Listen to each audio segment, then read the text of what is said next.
bust out some tunes. So I began singing, "Do you know the Muffin Man?" Well, and that's a little frightening because you could have had a concussion.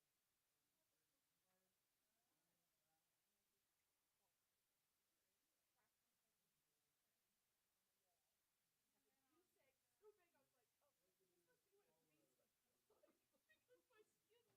than I know, right? Or make sure. Amazing. Do you know the Muffin Man?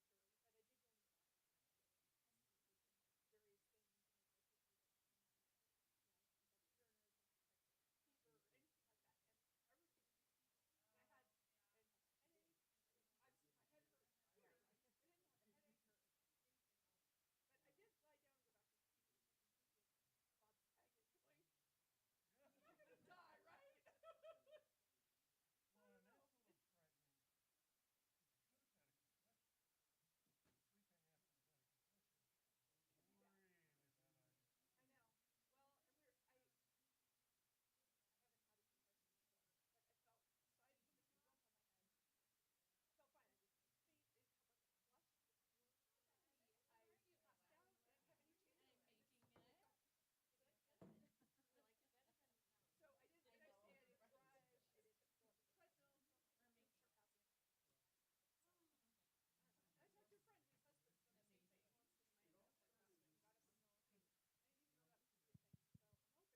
How are you? Hi, your nephew. Well, That's weird. No? Just kidding. sometimes I do. Chloe's back. I just have to. One moment.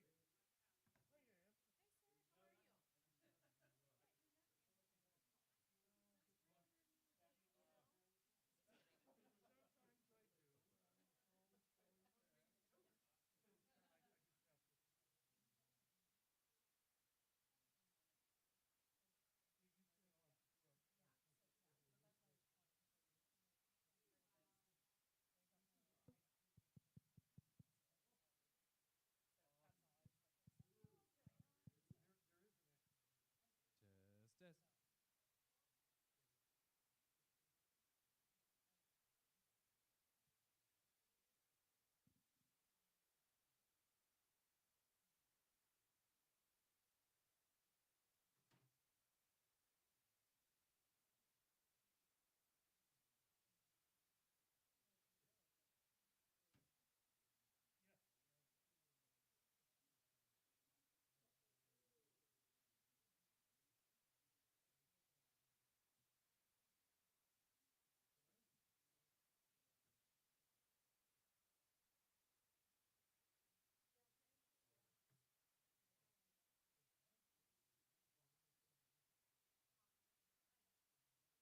County School Board of Trustees, District Number 61, this being the 10th day of May 2022.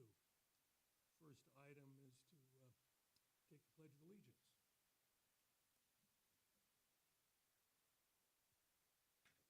I pledge allegiance to the flag of the United States of America and to the republic for which it stands, one nation, indivisible, with liberty and justice for all. Madam Clerk, would you call the roll, please? Trustee Larna? Present. Trustee Stone? Present. Trustee Turner? Present. Trustee Romero? Present. And Trustee Rourke. Present. All members are present, so we have a quorum. First item then will be the approval of the agenda, which you all have received. Are there any questions or suggested amendments to that agenda? All right, then I will entertain a motion to approve the agenda. I make a motion that we approve the agenda as written. Second. Moved and seconded. Any discussion? Hearing none, I'll call the question. All those in favor signify by saying aye. Aye. Those opposed, ayes have it.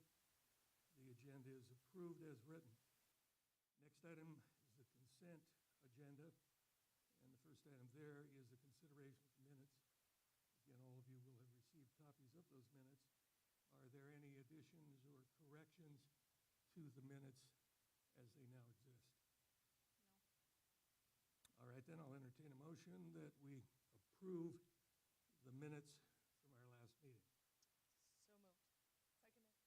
Moved and seconded. Any discussion? Hearing none, I'll call the question. All those in favor signify by saying aye. Aye. Aye. Those opposed, ayes have it. Motion carries.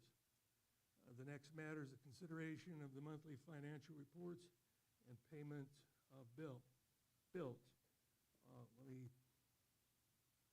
turn to you, Dan, for your questions. So we always send out this report to the public, and we've got 6 reports on there. And if there is, since our time is running short, Director Sanderson, I would look for some guidance from you. Which one line do you think people should be pay most attention to out of all of these reports? I have one, but I would want to know what yours was. No, I would probably honestly look at the very bottom line of the expense summary, shows how we're tracking for the year and how we hope to end. Got it. I hit it. Page 5. It's our general maintenance and operation account, and I just wanted to. And I think the reason we look there is why Willie Sutton robbed banks, because that's where the money is. It's our $52 million budget, and it looks to me that we are tracking within 97.5% of that budget, and I just wanted to thank you for delivering such an excellent budget to where we have a variance of just 2.5% on a budget that large. So appreciate the outstanding budgeting you've done for this past year.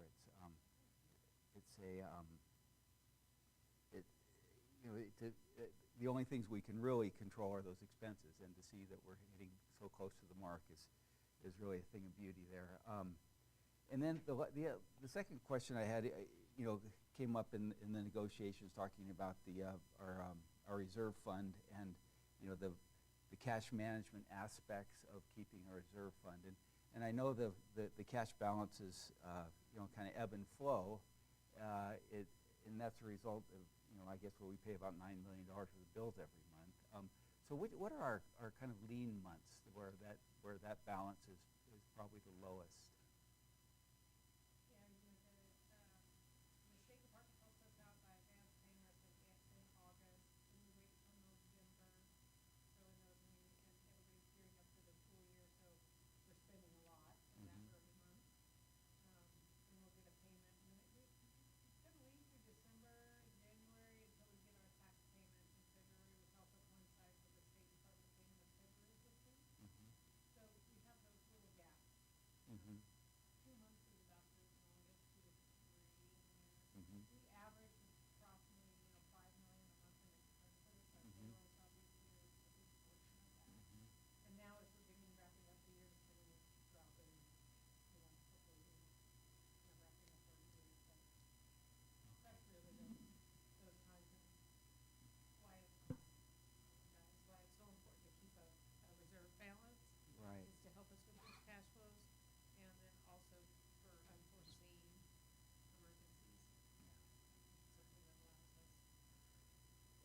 Again, appreciate all the good work on the budgeting, and can't wait to get a look at our next one. I guess we'll have a work session later this month to look at that. Any other questions or comments? I just had a quick question on the credit cards on one of them. The Cactus Pete's charges, if there's any explanation on How'd those. we do on that?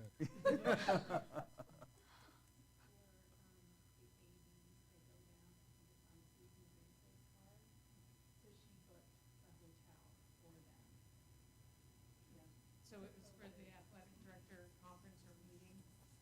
And my only explanation is there is probably because it's cheap. I mean, I don't know why else you bought it, a jackpot. Right. Some people would disagree with that. Okay, so there's an athletic director conference. Is that what I'm understanding? Okay. All right. Thank you. Other questions or comments? All right, then I'll entertain a motion that we approve the monthly financial reports. So and payment moved. of bills. Moved. Do I have a second? Seconded. Moved and seconded. Any discussion? Hearing none, I'll call the question. All those in favor signify by saying aye. Aye. Those opposed, ayes have it. Motion carries. The next item then is the consideration of personnel exiting, entering, and alternate authorizations. Any comments about that, Brooke? Trying to figure out why the microphone isn't working, however. It's part of our resizing efforts. We're only going to use one microphone at that table. Just one. A couple of items with regard to the personnel report. One of the certified staff exiting is Candace Schley, who originally was a leave of absence, and Ms. Schley has decided that she is going to retire this year. She will be missed. She's a longtime staff member for our district. We have a number of certified staff recommending for hire, so that's good news for us, as you can see on there. I did also want to say congratulations to Val Siemens, who is our new finance director at the district office. And then we also have a new vice principal at Hemingway. There are a number of classified staff who are exiting, and then also a number of classified staff recommended for hire.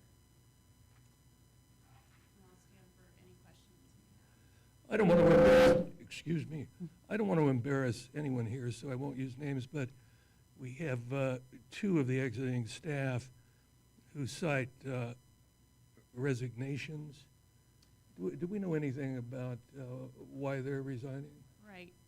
So in the resignations, one, I believe, is pursuing other options, and the other is leaving for another school district position in another part of the state. Other questions? Ms. Marshall, go ahead, Dan. So at this point, how many open positions do we have? So I was pulling the information this morning. It looks like for Alturas, we have 2 certified staff member openings, 2 classified openings.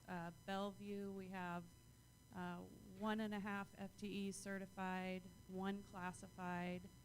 And then it looks like we have a district office position that is open for an administrative assistant. We also have an administrator position at the district office open, as well as we have 2.6 FTE in pupil services personnel that are district-wide positions that are open. We have 2 certified and 5 classified at Haley, including 1 ESSER paraprofessional. Let's see, Hemingway, we have 2 classified staff member openings, 1 pupil services personnel opening, and 1 certified. At the high school, they're looking pretty good. They only have 1 classified staff member opening at this point. And we also have the middle school that has 2 classified and 1 certified opening. And then, of course, we always need bus aides, monitors, and bus drivers. So it sounds like we've had a reasonable amount of success in this hiring season. I would say so. I think that you can see on the personnel report with regard to the recommended for hire, we have a mix of some individuals who have been substitute teachers for us. We have some individuals who have worked in other buildings for the district. And then in addition, we also have a few that are external applicants. And I believe with regard to external, the individuals who have been hired are already here with the exception of our vice principal. Thank you. Okay. Other questions regarding the consideration of personnel? Yes, go ahead. I just want to note, having been through some interview processes, how much work every one of those is, and just appreciate how, on top of all the other stuff you guys are doing, that you've been able to fill so many positions when we've had so many available. It's incredible. Thank you. All right, then, if there are no further questions, I'll entertain a motion to approve the exiting, entering, and alternate authorizations. So moved. Any discussion? Hearing none, I'll call the question. All those in favor signify by saying aye. Aye. Aye. Those opposed, ayes have it, motion carries.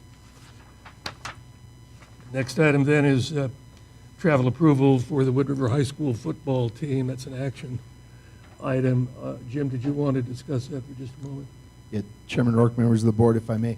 The for your consideration, the three items, D, E, and F, are all similar in nature. It's a similar action. It's due to a policy in which athletics teams travel out of the district, but also outside of the regular season, and so that causes board approval. These are normal and customary requests that are going to come before you, and I guess my recommendation would be to consider approval as a group. Yeah, I think that's appropriate. Are there any questions in regard to any one or all of the three approvals that appear on tonight's agenda? No. Nope. All right, then I will entertain a motion that items D, E, and F all be approved. So moved. Seconded. Moved and seconded. Any discussion? Hearing none, I'll call the question. All those in favor signify by saying aye. Aye. Aye. Those opposed, ayes have it. That motion carries. Approval is granted. Next item is the indemnity agreement with the city of Haley. This, I take it, yes, this is the 4th of July fireworks. It's been a long-standing tradition. You want to add a few words there? Even though you've not been part of that tradition. I understand that it's a long-standing tradition, and again, this item is normal and customary, and I believe Mr. Royal is in the audience if you had any questions. Otherwise, the administration recommends approval. Just one, Howie. How much damage is actually done? Do we have to do anything after one of the fireworks shows, burn lawn, or anything of that sort?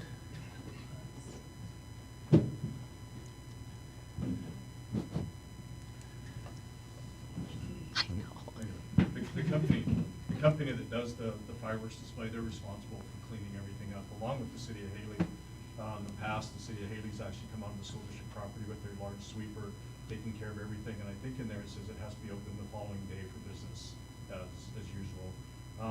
Depending on the wind, we've had occasions where one of the husks will land on a roof and we'll have to do a roof repair, but it's been really, really rare that would happen.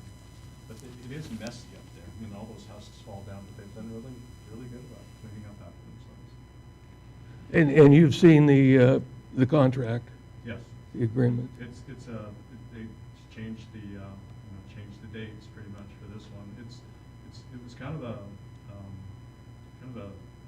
there were a lot of iterations over the years making sure that the responsibility fell to the city and to the company that does the work, that launches the ordinance. But I think it's pretty solid the way it is. Good. Any other questions for Mr. Royal? Nope. All right, then, I will entertain a motion that we approve the fireworks indemnity agreement between the district and the city of Haley. So moved. Seconded. Moved and seconded. Any discussion? Hearing none, I'll call the question. All those in favor signify by saying aye. Aye. Those opposed, ayes have it. Motion carries. The agreement is approved. The next item is the 2022-2023 professional development contracts. Jim, are you going to take that up, if you would, please? Thank you, Chairman Rourke, members of the board. You have in your board agenda tonight the approval of professional development contracts for the 22-23 school year. And these, I think that the most important point that I would offer is that the expenditures for these contracts are well within the revenue received by the state. Additionally, the purpose of the professional development is consistent with the goals that we've set forth, which are centered around professional learning communities and the initiatives that we've taken on this year and will continue to take on next year. And the agreement with Solution Tree, Inc., can you tell us a little bit about what goes on? Sure. They provide, they have experts in the area of PLCs, or professional learning communities. And so, and the district has worked with them in the past in this area. The expertise has been welcomed by our staff, and they are respected as experts in the field. So we return to that organization, and the individuals that we are hoping to contract with and schedule are people that we have worked with in the past, and we're aware of their qualifications. And under the circumstances, the fees that are set forth in these agreements are reasonable, they're within the norm? They absolutely within the norm. Thank you. Other questions for Superintendent Foudy? Yes, go ahead. Trustee Stone? So I was looking at the schedule. It looks like some of the days that are scheduled for professional development are days that students aren't in school. And so for the ones where students are in school, how does that training work? Yeah, so Trustee Lorna, or sorry. Laura. Close. Or Stone, I don't know. How about Trustee Stone? Will you answer that? So when the training is scheduled and students are in school, we refer to it as a job embedded professional development. So the trainer's on site working with our team. Sometimes teachers are released from the classrooms. Sometimes the trainers, depending on the context, are actually working in spaces with students at the same time. It's likely that the teachers will be released and collaborating as a group. Okay, great, thank you. It's to get all of this training done. It's problematic to front load the school year with all the training in August. For one, you're extending the teacher contract, or you're sacrificing instructional days to do that. And two, sometimes it's better to bring the training back a little while later. So you're learning and getting some strategies in place to start the year, and then once you're in the year, you develop different questions moving forward. And so having that follow up a little bit later on is more supportive of the staff and the team. And one last question. Go ahead. We all have our homework and our book on PLCs that we're reading. When do we get our training?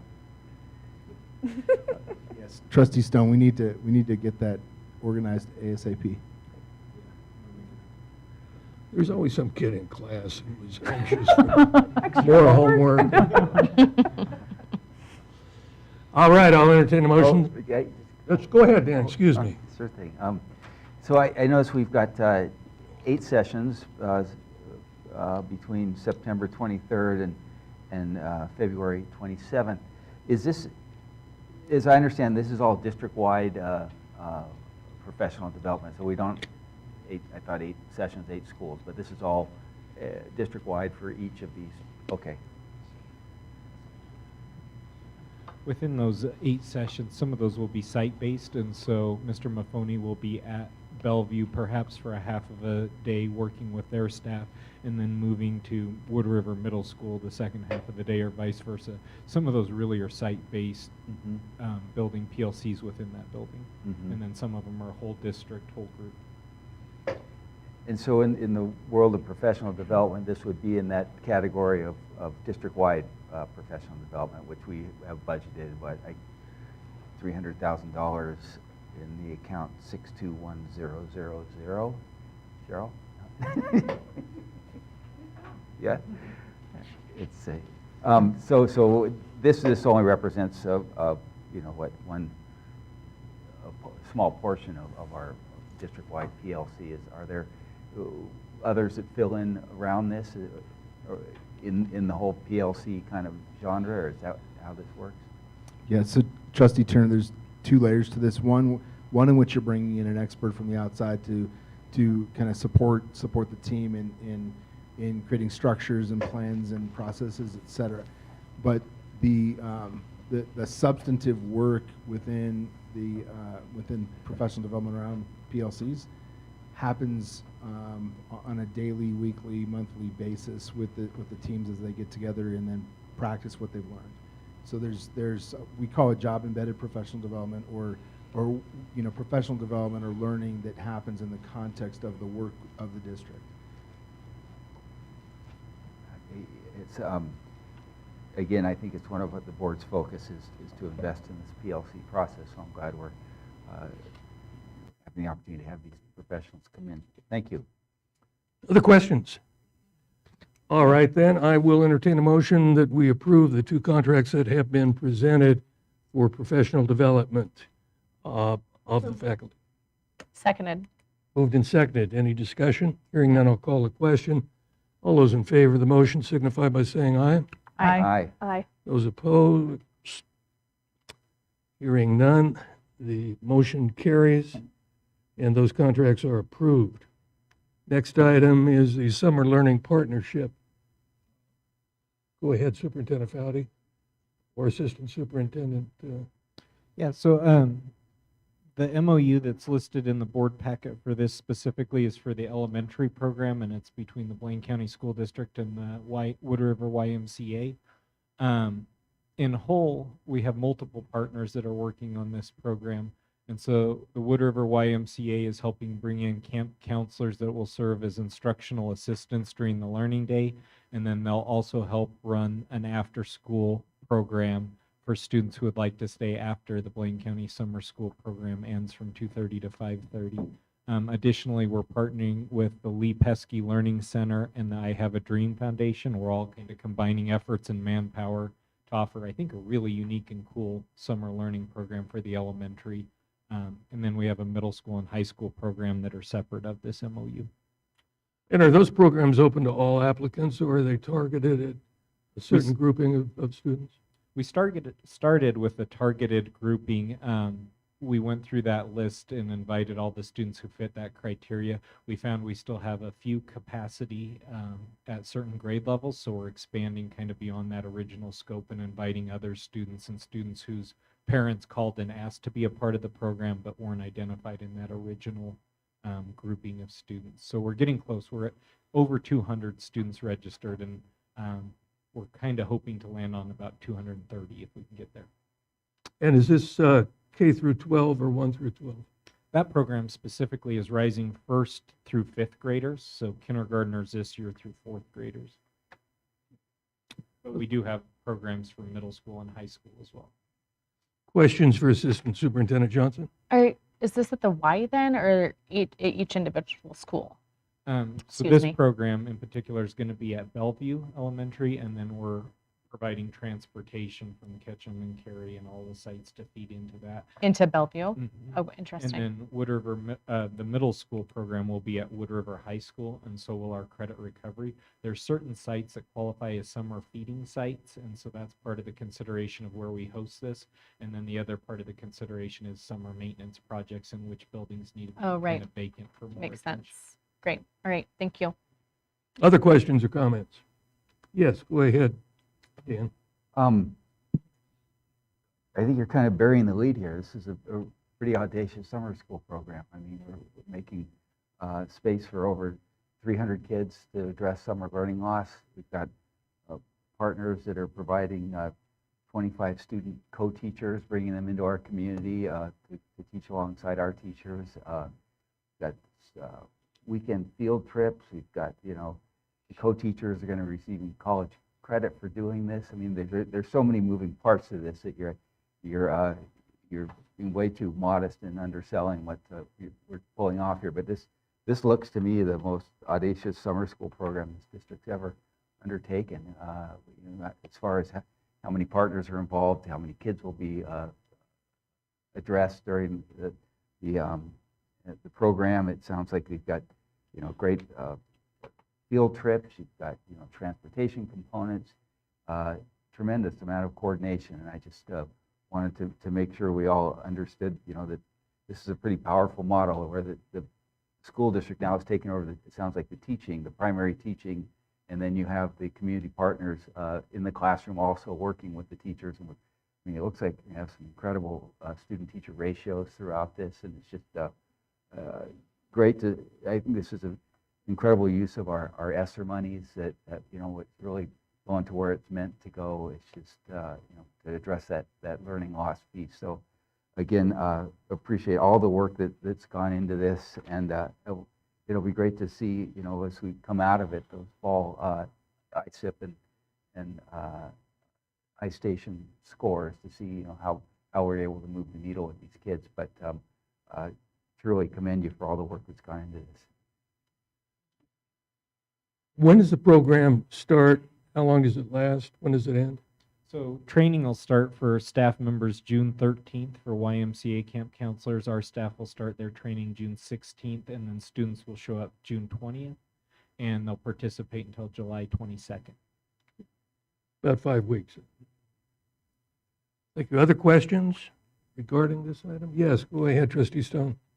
How will the effectiveness of the programs be measured?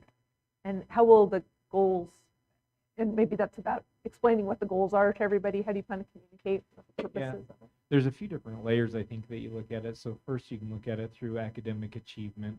Like Trustee Turner was saying, you can try and find some measurable outcomes through data, through iStation or iSIP would be one example. Sometimes the outcomes, it's hard to measure them in that way because what you're filling in is you're backfilling skills from 2 grade levels behind that maybe weren't mastered, and you're taking a test at grade level, and it's not going to always pick up and show the growth that's made. But you can attempt to capture them through pre-test, post-test type data. The second I think you look at is preventing regression in the summer slide. And so having students engaged in learning and routines and things, it might not show up through test data, but you know that you're impacting just positive routines. And when they walk in the door in the fall, they're in a better starting place than they would be without this type of program. And then the third, I would just say a healthy, positive environment with adult interaction, supervision, field trip experiences. I don't know how you measure that short of just that kids have a very positive experience and enjoy coming. I think as we have talked and heard about the stress levels of a lot of our staff and of our teachers, and a lot of it is having students who are behind because of what's happened. And this I feel is really a way not only to support students, but to support our staff, because any gains that are made during the summer, and I think Superintendent Foudy was the one who pointed this out to me, but that helps all the rest of the staff going through because it's that much less support during the school year that those students also need. Once we get enough, once we get to a high enough level, that's the case. So it seems like a really important effort to reduce some of the stress on staff.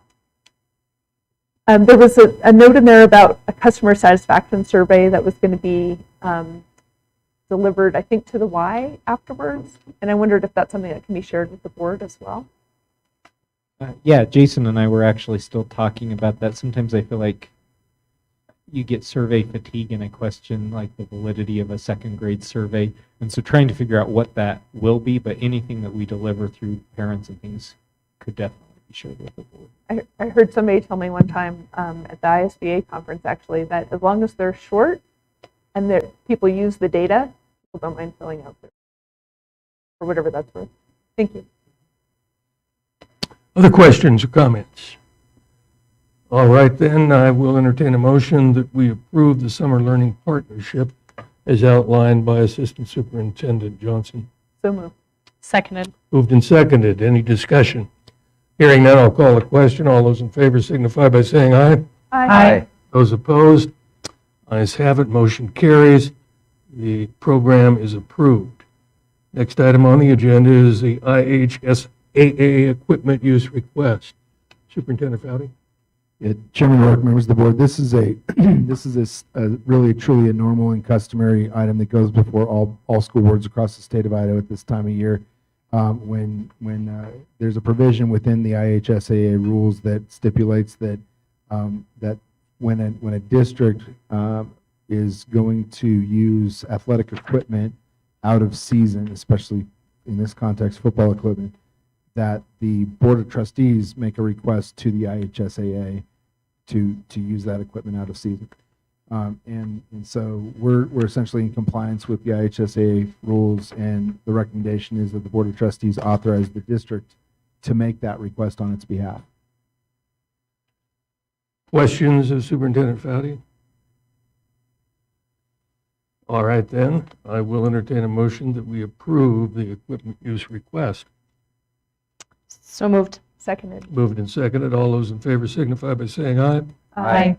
Those opposed, ayes have it. Motion carries. The request is approved. That ends our consent agenda, and we are going to move then into the action agenda. And the first item there is ratification of the 2022-2023 master agreement and adoption of administrative classified salary schedules. Even though this is on the action agenda, it obviously did not appear on the information agenda. So I wanted to be in a position to provide everyone, including those people who are present in person and those who are watching this on YouTube. We met for a total of 5 days, a little better than 40 hours. This year, when I say we, our negotiating team and the negotiating team from the BCEA, there were 5 sessions, each 8 hours long. Some of them seemed like they were 12 hours long, but Diane Grove is the person we used as a facilitator, although she doesn't like that particular title.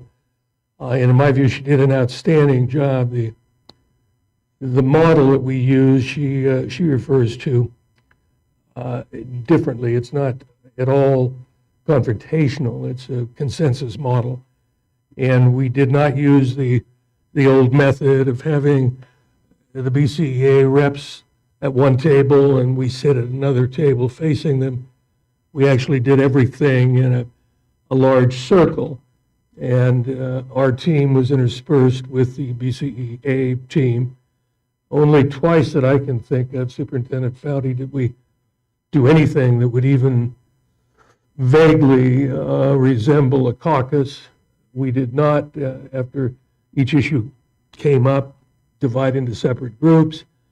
Twice, our team just had to sort of check signals, and that was about it.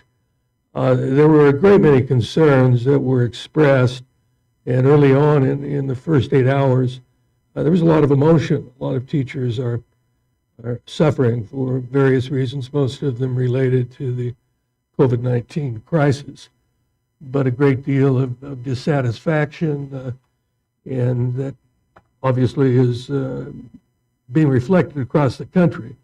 A lot of teachers are leaving the profession.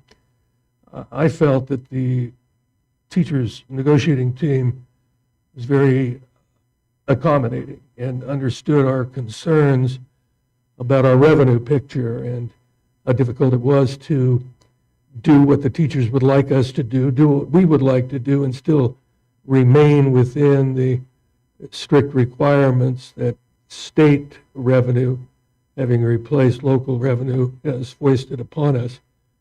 But we did arrive at an agreement, and then I guess it was last Friday, we got together for a final session just to iron out some language. Now, we did adopt a new salary schedule. It's based upon a model that we really haven't used before, but I felt that the BCEA representatives were very accommodating there as well. The nature of that new salary schedule is such that people will not be receiving necessarily the same percentage increases. We were bound and determined to help accomplish something we referred to as right sizing. where we try to bring the district operations within the revenue that we receive from the state, and that's going to take some doing. I had been asked earlier about the contribution, the Percy contribution.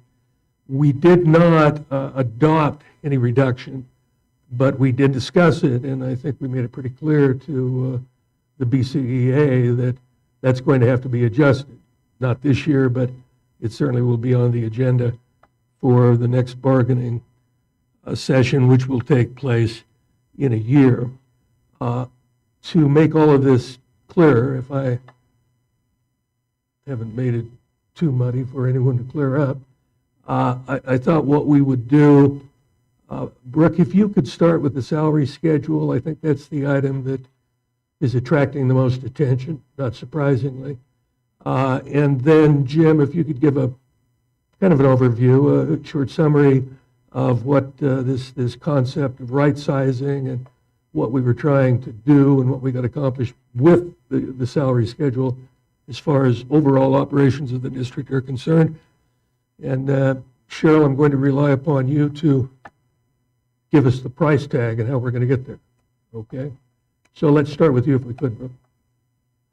Just a quick question, would you like me to speak only to the certified schedule, or would you like me to talk about the three in conjunction with one another? Yeah, if we could start with the certified schedule, explain that, and then if you could explain the others as well in relation to that, because I think the BCEA, the master agreement, sort of sets the parameters of what goes on with the classified employees and administrators as well, correct? Okay. Thank you for the question. So with regard to the new certified salary schedule, this is a salary schedule that is the result of a classification and compensation study that was conducted by consultants over the course of probably a year and a half. During negotiations, we provided an overview to the BCA members in order to explain some of the changes with regard to the old schedule or the current schedule and this new proposed schedule.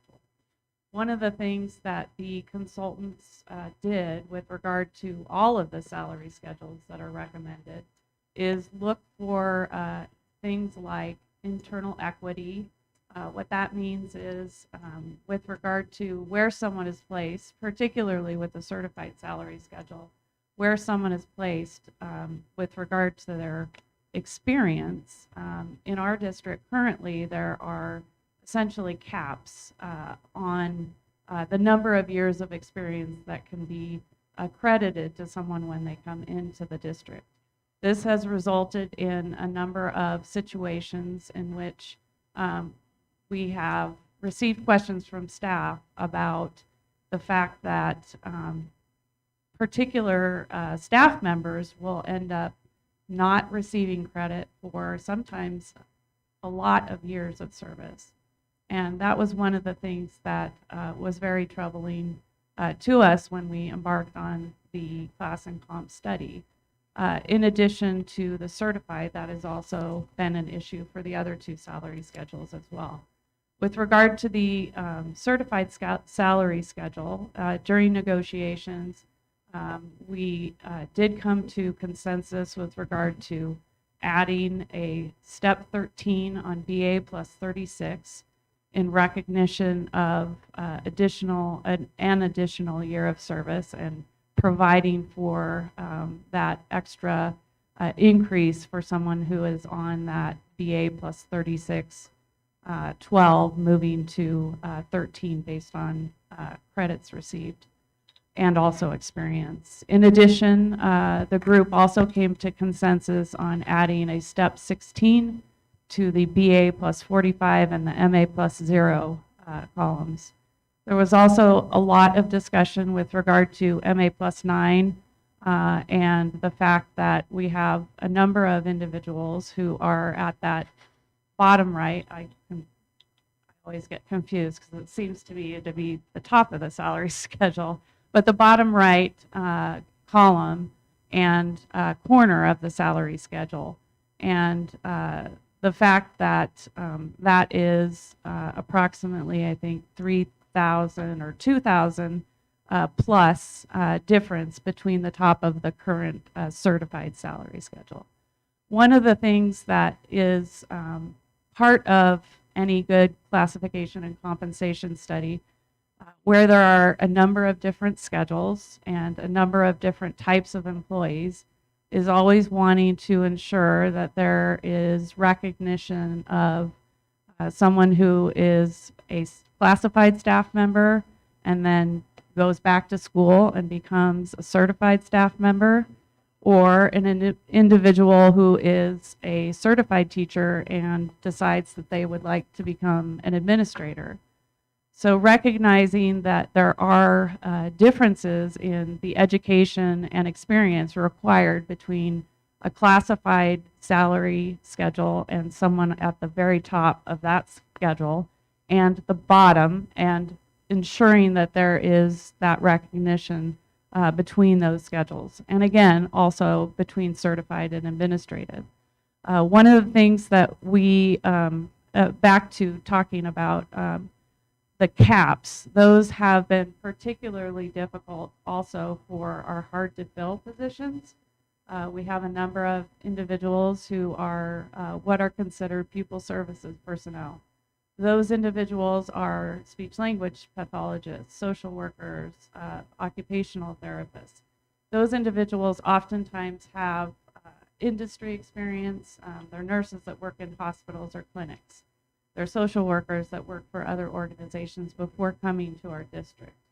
And the way that our salary schedule is currently set up, it does not allow for us to really competitively recruit for those positions that are definitely considered hard to fill.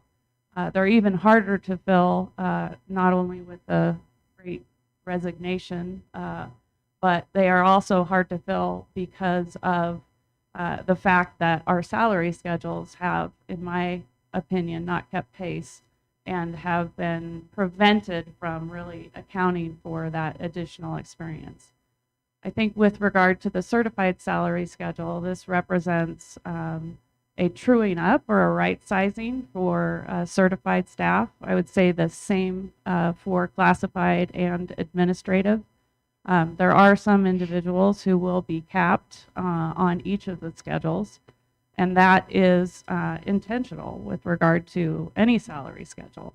I don't know of any salary schedule that has an unending, unlimited number of steps, and that is on purpose. Part of it is to encourage individuals to go back to school and become a teacher, or if they are a custodian, to work to become a head custodian. The other thing that I think is important, and we haven't really had a chance to be able to communicate this to all of the employee groups yet, but I think it is important for us to be able to communicate, is the fact that we now have the ability that we did not have before to, especially with respect to our classified and our administrative staff, particularly our classified, to create additional opportunities within a department by utilizing the assessment tool that we were provided by the consultants in order to create a new position within a certain role. So for example, in the maintenance department, if we have need for an individual who has certain specialist certifications, their HVAC or their plumbing or their whatever the case may be, there's the ability for us now to be able to recognize that and create a position that is not reflected on a current salary schedule. With regard to classified, I just wanted to provide one or two examples because these really spoke to me upon coming to the district. There was an individual who essentially, actually there are several individuals I can think of, who worked for the district for a period of time, left the district and gained additional years of experience. And when they came back to the district, they were forced to be hired at that step 5. Because of that, I believe we have individuals with experience that has not been recognized. And I think that is one thing that a salary schedule like these 3 in conjunction do for creating internal equity for staff and recognizing their years of experience and not artificially placing that that cap on the step 5. The other thing with regard to the classified salary schedule that has not lended itself to being an equitable situation is that our current classified salary schedule has a grade 8, a pay grade 8, and that pay grade 8 does not have that cap. We have instances in which individuals have come into the district, haven't worked for the district before, and have immediately topped out or been close to the top of the salary schedule, where we have other individuals in the pay grades 1 through 7 who have been capped at that step 5. So with regard to all 3 schedules and including the certified salary schedule that was part of negotiations, I feel as if it doesn't address all, wasn't intended to address all of the issues that we face with regard to recruiting and retaining, but I do think that it does a good job for right-sizing individuals that currently work for our district and recruiting individuals into our district starting next year. Any questions of Brooke? Yes, go ahead, Dan. That was quite a presentation. Thank you for that. Yeah. And thank you for all the work. I mean, kind of being one of the real motivators behind the class and comp study that we undertook, and now to be able to implement some of the recommendations that they've given. I mean, if we look at why we do this, it's to your point, to retain and to recruit the highest quality workforce as possible. And so in this kind of the reclassification aspect of this, I think when the consultants gave us an estimate of what it was going to cost, it was one number. But what I understand your department has done is gone into the employment records of all 316 certified staff to make sure that all their levels, all their years of experience is appropriately accounted for and placing them on the new schedule. And hence there's a difference between what the consultants thought this would cost to bring us to a new normal versus what it actually will cost. But again, I don't think we can look at this thing in any other light than a strategic investment in our workforce to really to further our number one goal, which is student achievement. And we need, especially in light of kind of the macro context of what's going on in our economy, there's a serious need to recruit and retain teaching staff. And I think this is represents a very welcome move towards a schedule that will allow us to attain those kind of goals. But again, it's I think it has to be looked at in this strategic context of what we're trying to accomplish in this. And it's the price tag is more than we had anticipated, and I'll let Director Sanderson go into that. But again, I so much appreciate the work of the individual work that went into this, of opening each person's file and understanding where they needed to be placed on this new schedule. And my hope is that as we go forward in recruiting, that this will work.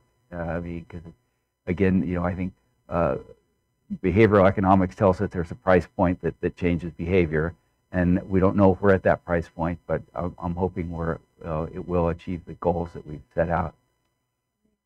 May I add something, Chair? Sure, please.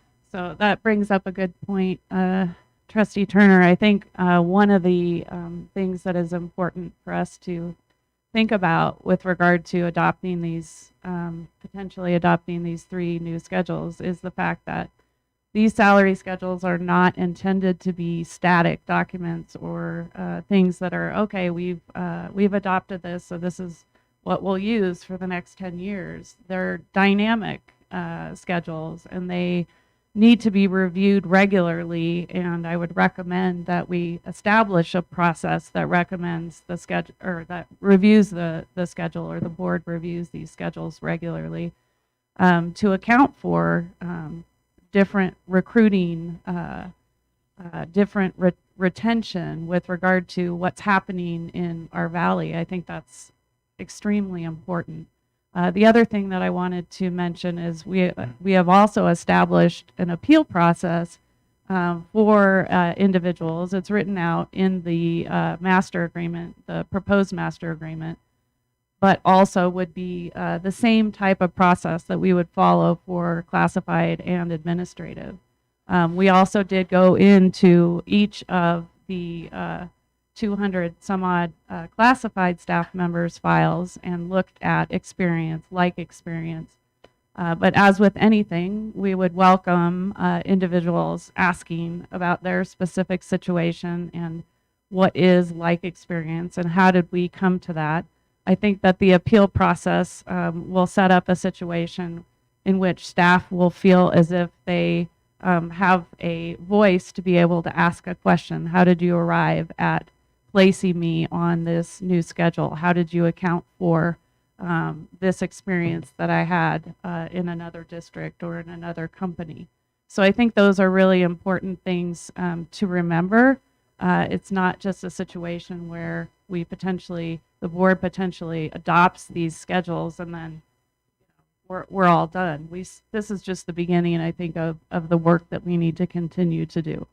Well, I'm all for a dynamic model, but unless you can find a dynamic revenue model for our district, I think we're kind of bound by certain parameters here. And so this is enough to swallow for now. So let's not get too dynamic on this. Okay. I won't. Go ahead, Trustee Stone.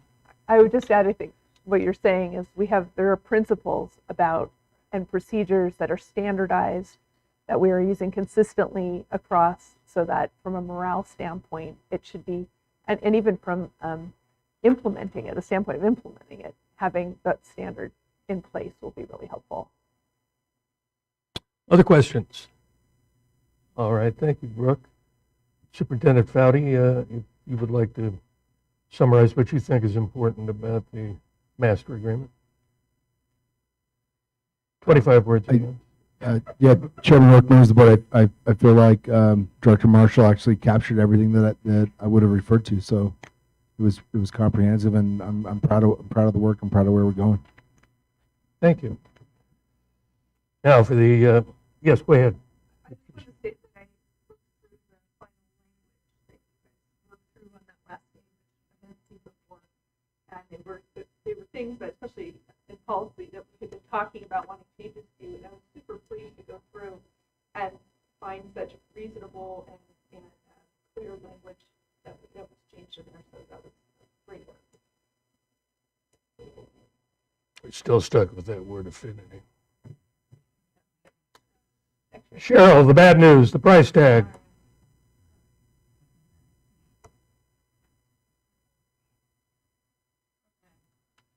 Please. The first thing that I would like us all to keep in mind is this is draft. We've been working really hard going through everybody's file, tried to identify, and I'm when I say we, I mean that very loosely because it's truly HR. But I have tried to compare our proposed salary schedule and the placement of all employees, both classified, admin, and certified, on the new salary schedules. And as we know from our 5 days together, we knew it was going to be expensive and felt it was an important investment. With the benefit load, and when I refer to associated benefits, I'm really referring to our FICA Medicare requirement as well as PERSI contribution. Both what the employer is required to provide as well as what the district provides on the employee's portion. So it's important to keep that in mind. So my total right now with salaries and benefits is approximately $3.7 million. Certified, we were estimated at about the 2.4, 2.5, and we were very, very close to that. Administrators, 216,000. Classified is 960,000.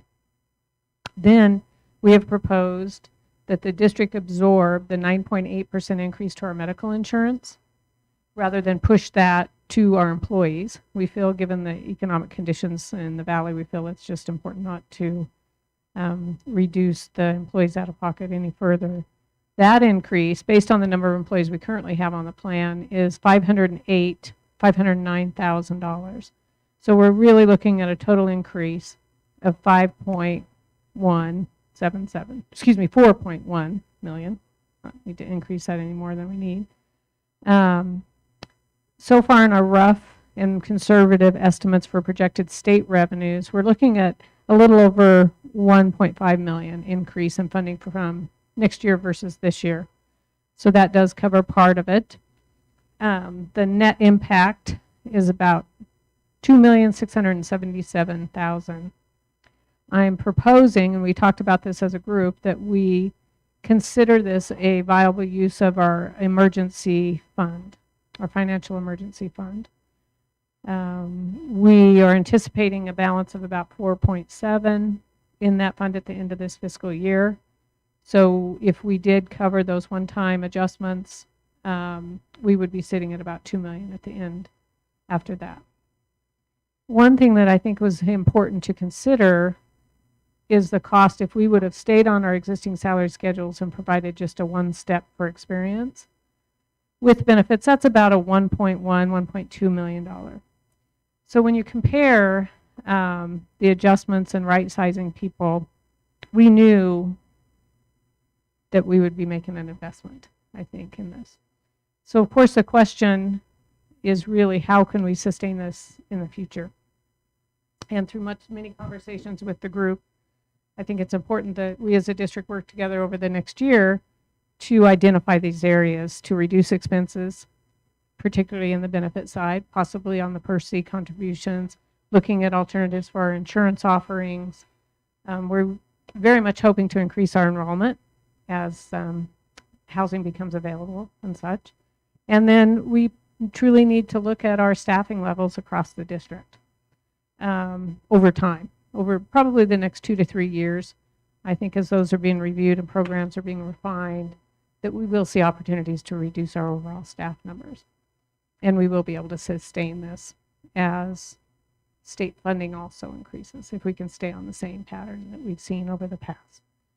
So next week, obviously, we have a special meeting scheduled on the 17th that will go into our budget workshop, and I should be able to really refine the revenue side as well as additional expenses and go into this more detail, which is why I didn't provide you anything in the packet.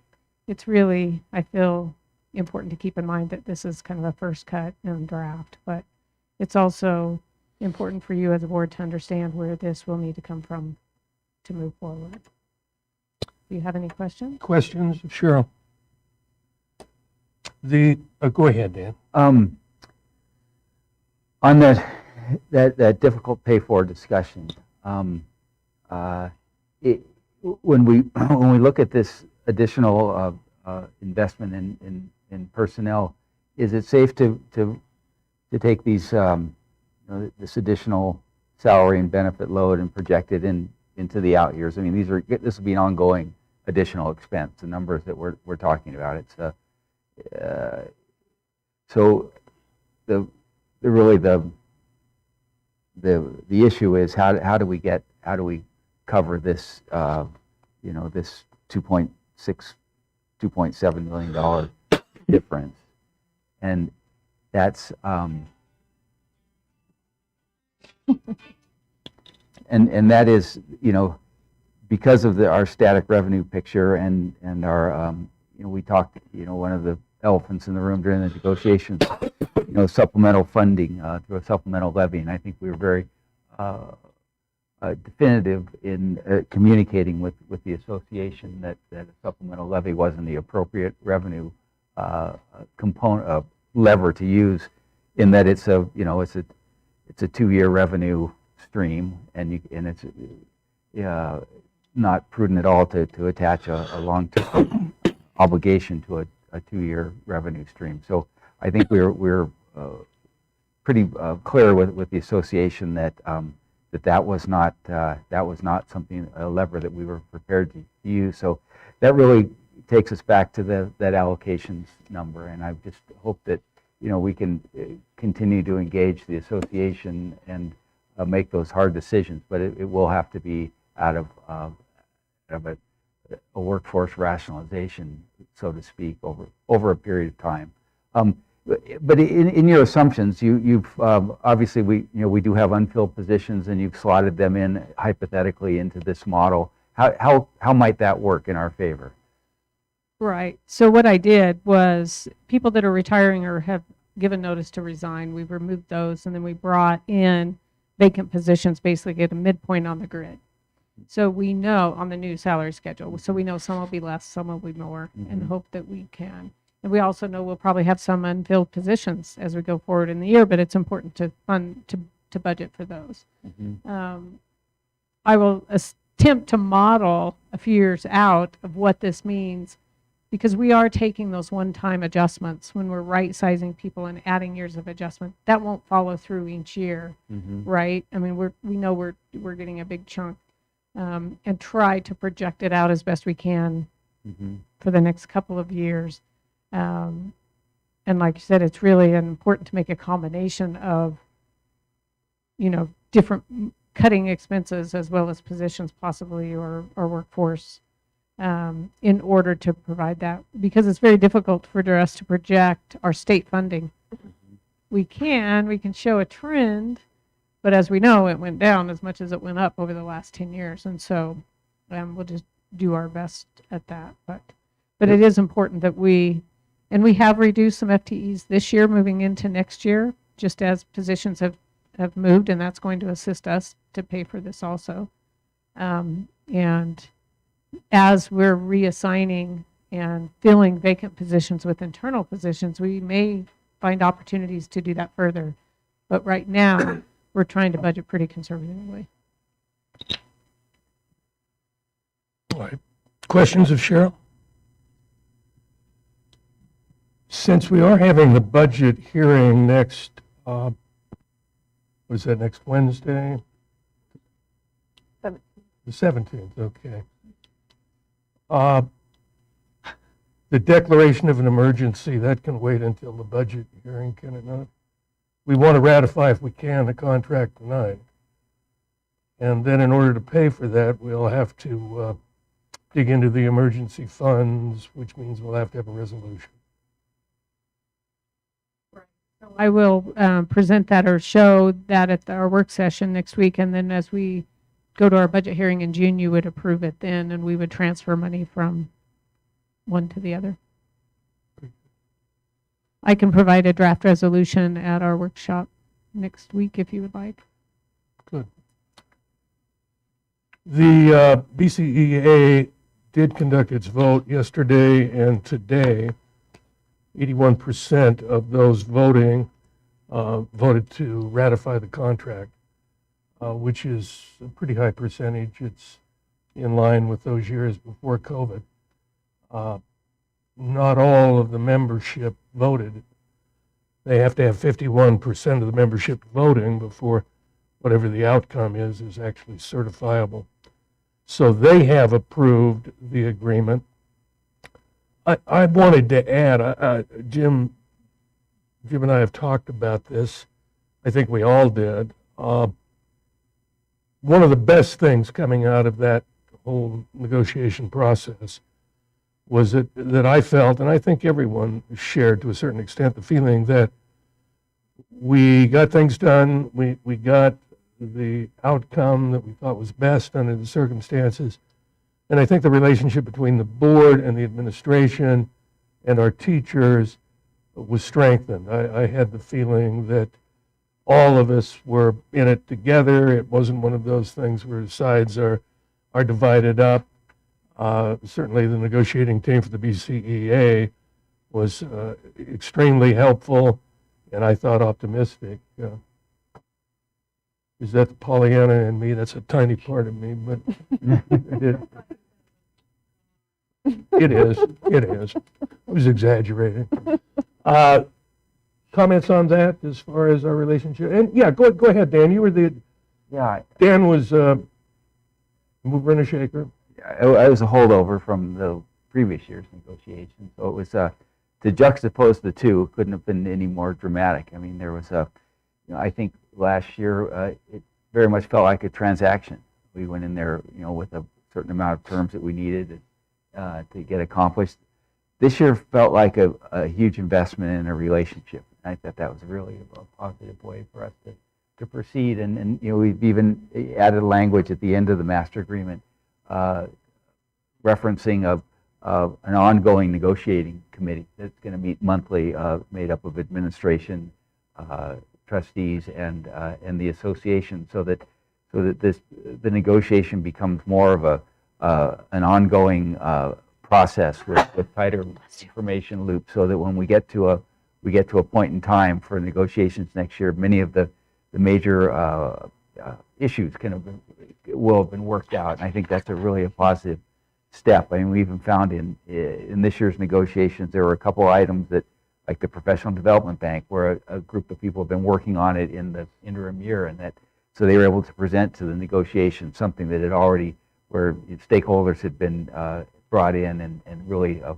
solution could be presented. So it wasn't sitting in a room trying to grind through a whole bunch of really contentious issues. So again, I was very impressed by how we came out of this, and hope the association feels the same. I felt the association was genuine, earnest. They came well prepared. They were incredibly articulate about the needs of their membership, and I respect everything that they brought to the table. It was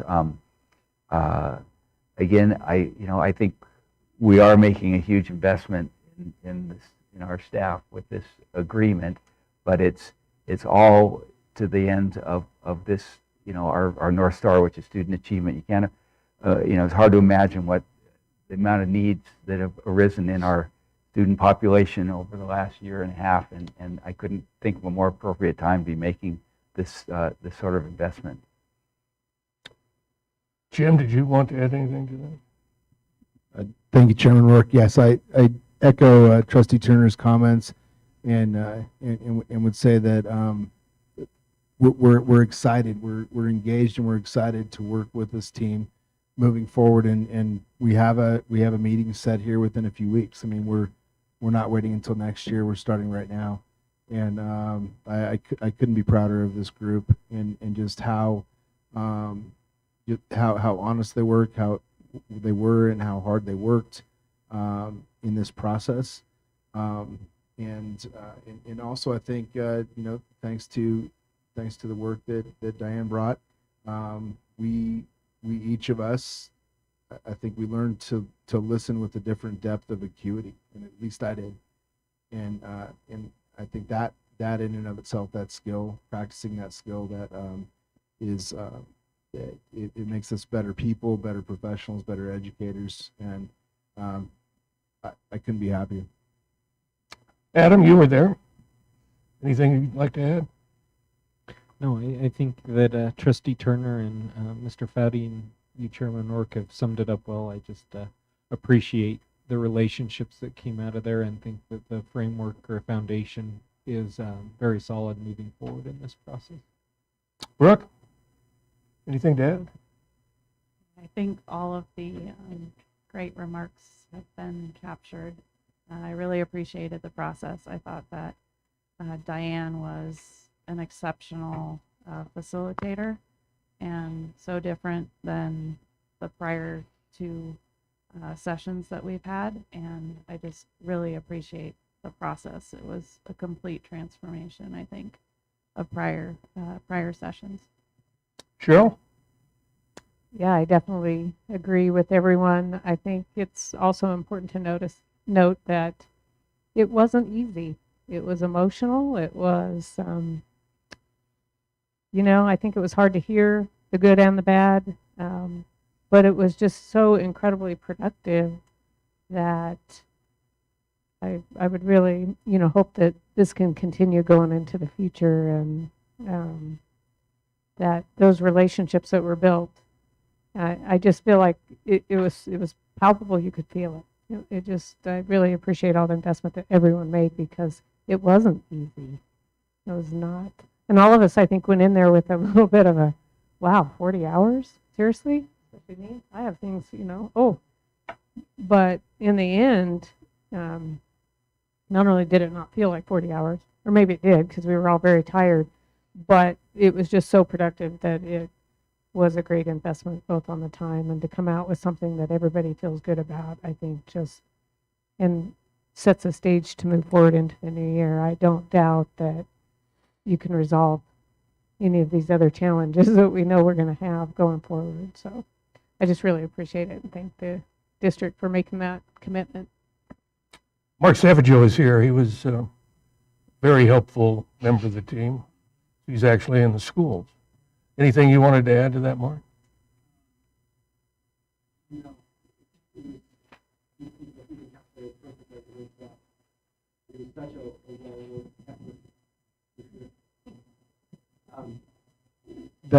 Just because I experienced what we went through last year as well, and it was such a departure from where that was. And for me, it's super exciting to look forward to our future selves and what we can do with this later, and the momentum it's created to bring things to our students that haven't been. So I'm excited for that. Great. But thank you. Trustee Turner mentioned something that I forgot to mention. We did agree that this year's negotiating team would continue through the year. I believe we're counting on Superintendent Foudy. Is it one meeting per month, starting almost immediately? And Dan and I would serve on that for this coming year, and then be prepared for the negotiation session itself, once again in April or May. One of the problems that everyone discussed was that we wait, for good reasons, but we have waited until the last minute to begin the negotiations, and quite often some of the issues are so complicated, so thorny, that it's really difficult to pay them the kind of attention that they deserve. And so the idea here is that the BCAEA, the board members and the administration would get these issues out on the table, be able to talk them through, not with the idea necessarily that we would have them solved by the negotiation session in the succeeding year, but that at least we would have a better idea of what work we had to accomplish. So if there's anyone who objects to that, it's only 40 hours. Yes, go ahead. I just wanted to make it clear that we don't intend to reopen the master agreement every month. These are just discussions about potential talking points and things that we can work through. But again, we don't plan on undergoing monthly renegotiations of the master agreement. Well, for instance, one of the things that they talked about, and we were just not in a position to address at that time, was apparently there are some increased discipline problems, particularly in the middle school and the high school. And that's pretty hard to address when you've got so much else going on. And it might be that one of the monthly meetings would take up that issue and at least give us some ideas about whether or not the master agreement is the appropriate vehicle for addressing those problems. So that's what we have in mind. Are there any further questions about the master agreement for school year 2022, 2023? No. That being the case, I'll entertain a motion that we ratify the master agreement as set forth in the materials you have with your agenda. Seconded. Moved and seconded. Any discussion? Hearing none, I'll call the question. All those in favor signify by saying aye. Aye. Those opposed, ayes have it. Motion carries. The agreement is ratified. And now the salary schedules for classified. Well, yes. And that's still,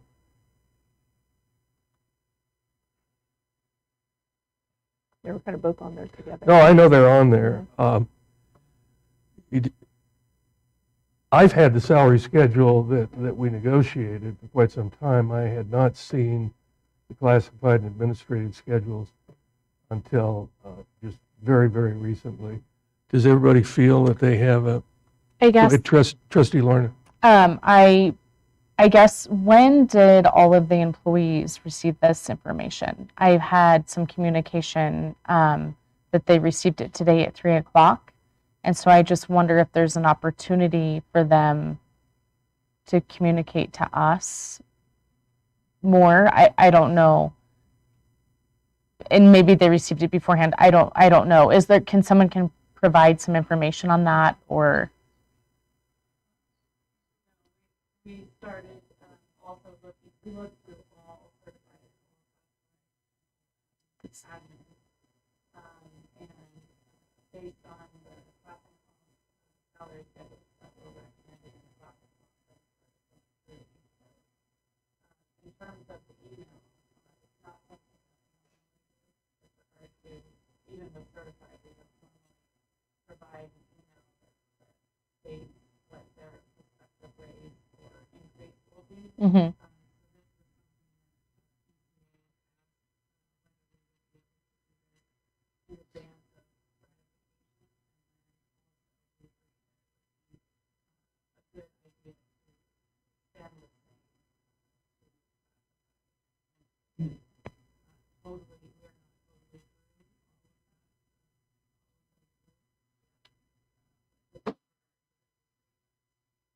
Okay. Okay, yeah. Superintendent Foudy, go ahead. Yeah, thank you. Just to add, so the communication that went by email to certified staff was specifically due to the conversion. So we had frozen when people Yeah. joined our district with 15 years of experience, they may have been limited to take in 8 or 6 or 4, and so because it's not a straight forward salary schedule, like there's a 3% raise. Right. By right sizing all those people, there were varying degrees of impact. That's why each of, and Understood. just accommodations to the HR department for quite literally individually emailing over Oh, okay. 300 certified teachers, more than 300 individual emails. That's why, which that work began, late last week into the night, all day Saturday, all day Got it. Sunday, and then into Okay. today. So yes, and frankly, I can't believe they got it done. And then she's working on classified now with the same, because some classified staff members were not able to take their experience over as well. Got it. Okay. And yes. I appreciate the background on that. Thank you. And thank you for all your work on that. I'm sure that was amazingly fun. When someone hears, hey, we just got an email at 3 o'clock today, the assumption is that it's just one email blast, right? Right. And that's what I assumed, yes. Right. So Mhm. I felt like the backstory. Yeah, it was important. Thank you for that. And I just wanted to clarify that the salary schedules included in the board packet were from the class and compensation Yeah. study. Yeah. And I guess I feel comfortable with that. I just wanted a little bit. So thank you for that. Go ahead, Trustee Turner. Should we agree to ratify these schedules? There's I know that we don't negotiate with the classified or the admin. Right. And there are aspects of benefits that we have thought about looking into, especially on the admin side. And I was wondering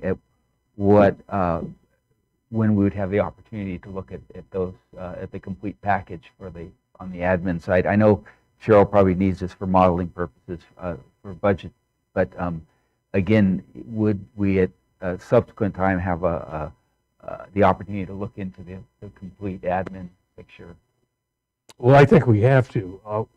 When that's going to happen, I'm not completely sure. We negotiate with the BCEA, and there's statutory authority to do that. we don't negotiate with our classified directly, and we don't negotiate in the same way with our administrative staff.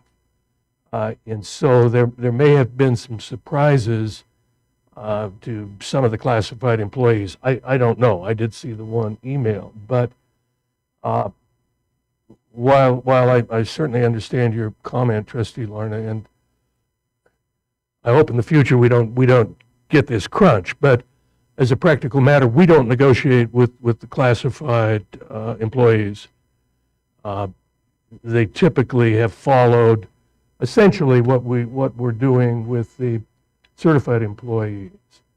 And once again, because of the right sizing efforts that we've been making, there will be some, there are some certified employees, there are some classified employees who will not be receiving the same salary increases that others will. Mm-hmm. But that's just in the nature of squaring things up.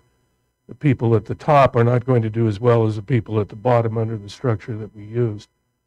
And as to Trustee Turner's comment, the thing that I'm concerned with, and I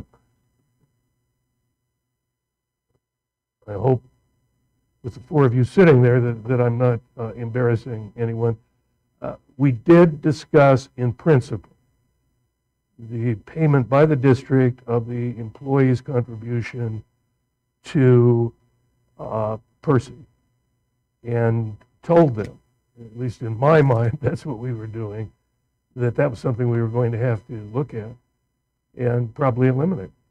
No other district in this state does that. We pay a hefty contribution for Percy, and the employee pays a lesser contribution. And I think, Dan, that's part of what you're talking about here. I think that's going to take a little more fine tuning, because obviously the administrative personnel don't want to take a pay cut. And so we have to find a way to sort of trade those things off. And I don't know about you, I don't feel like I'm in a position to approach that right now, that is this evening. But I think that's something we're going to have to take up with the administration before next year's negotiations. So we'll be offering the administrators new contracts as of July 1st of July. July 1st. So if we were to look at certain aspects of the benefits, we would have a little lead time, theoretically.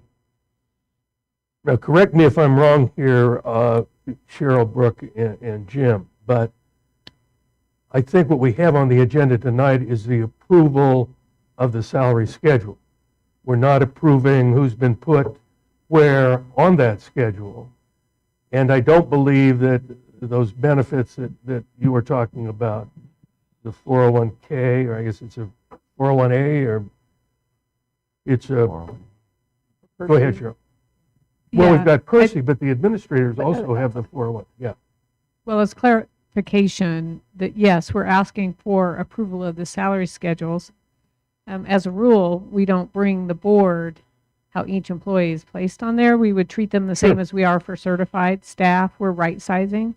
But certainly when it comes to the administrators, we can treat each group separately as far as the benefit associated with those positions. Right. As a separate conversation, and we can do some calculations and modeling on that for next week. Okay. But I think it's really important, especially for classified, and at least to know where the salary schedule is.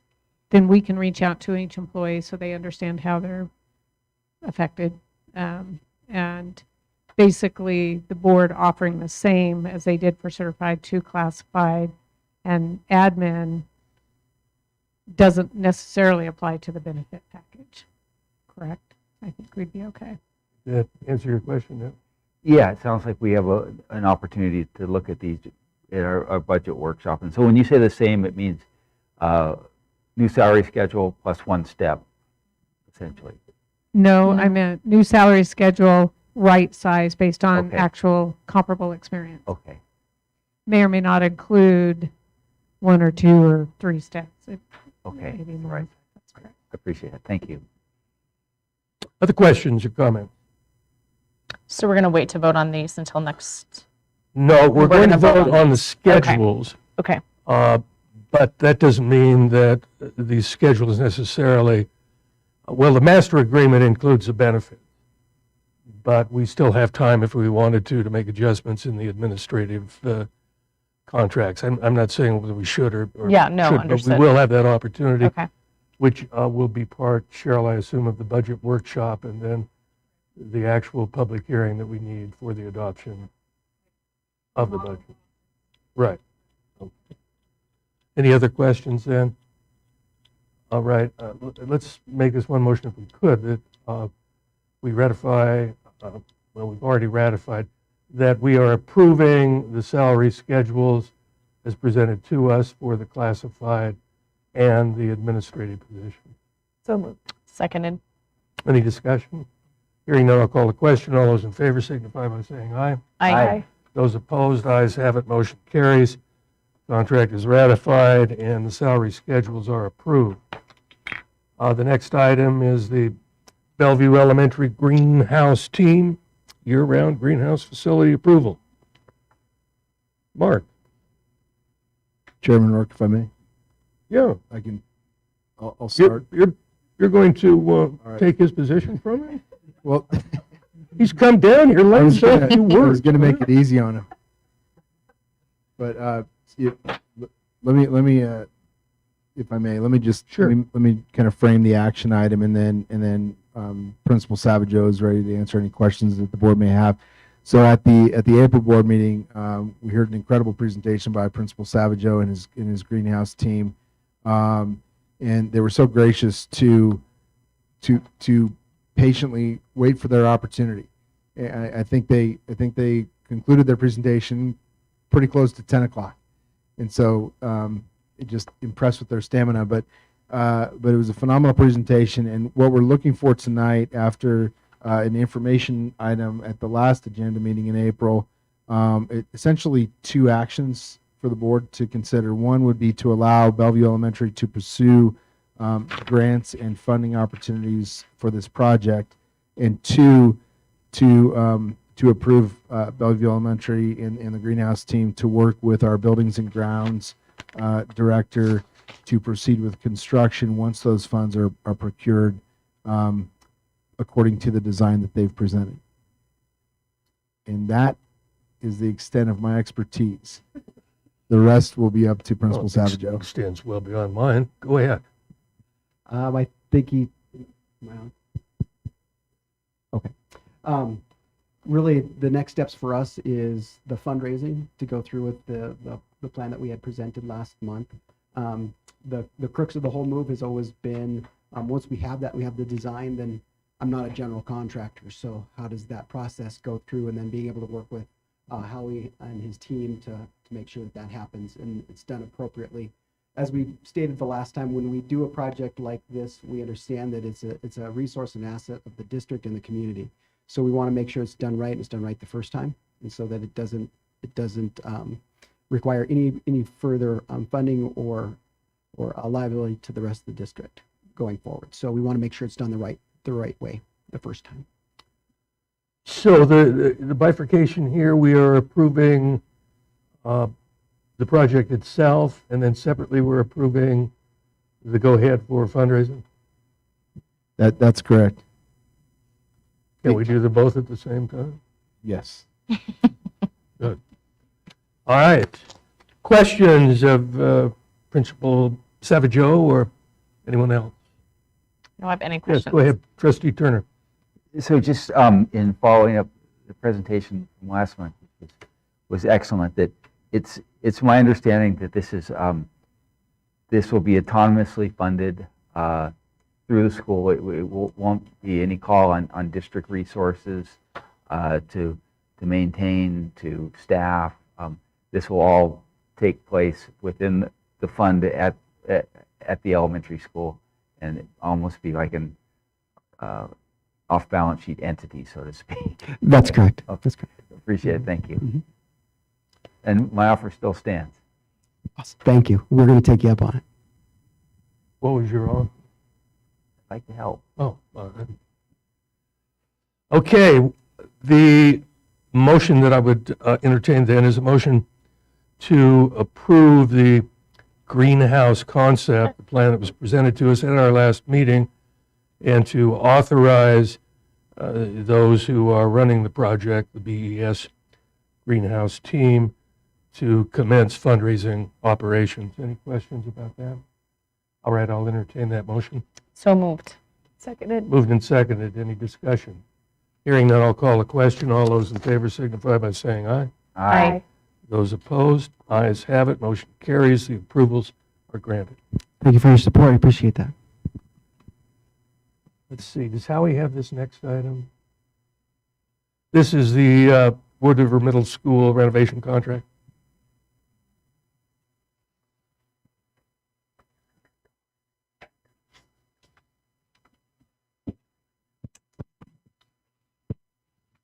The memo I put forth to the board is a follow-up on last month's information.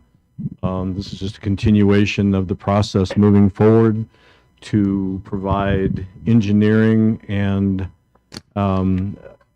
documentation moving forward towards the HVAC retrofit at the middle school.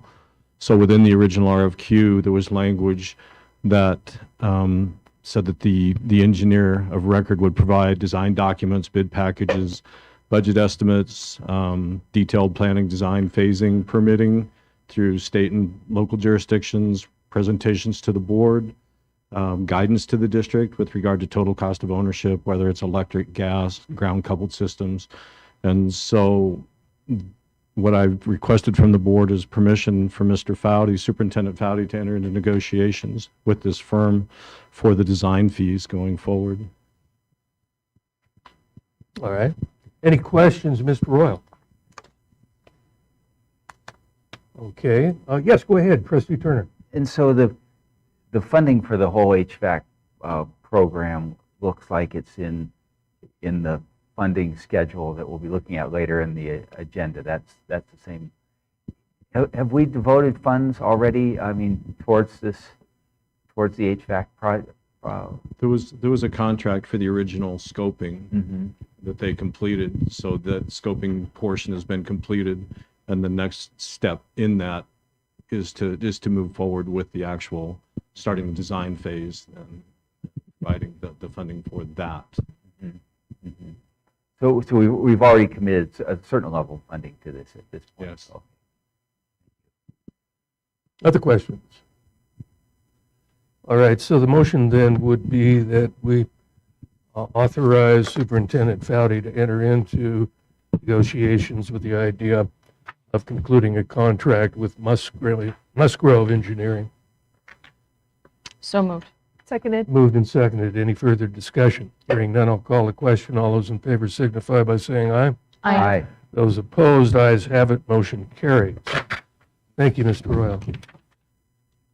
And next we have the Affordable Housing RFP Award.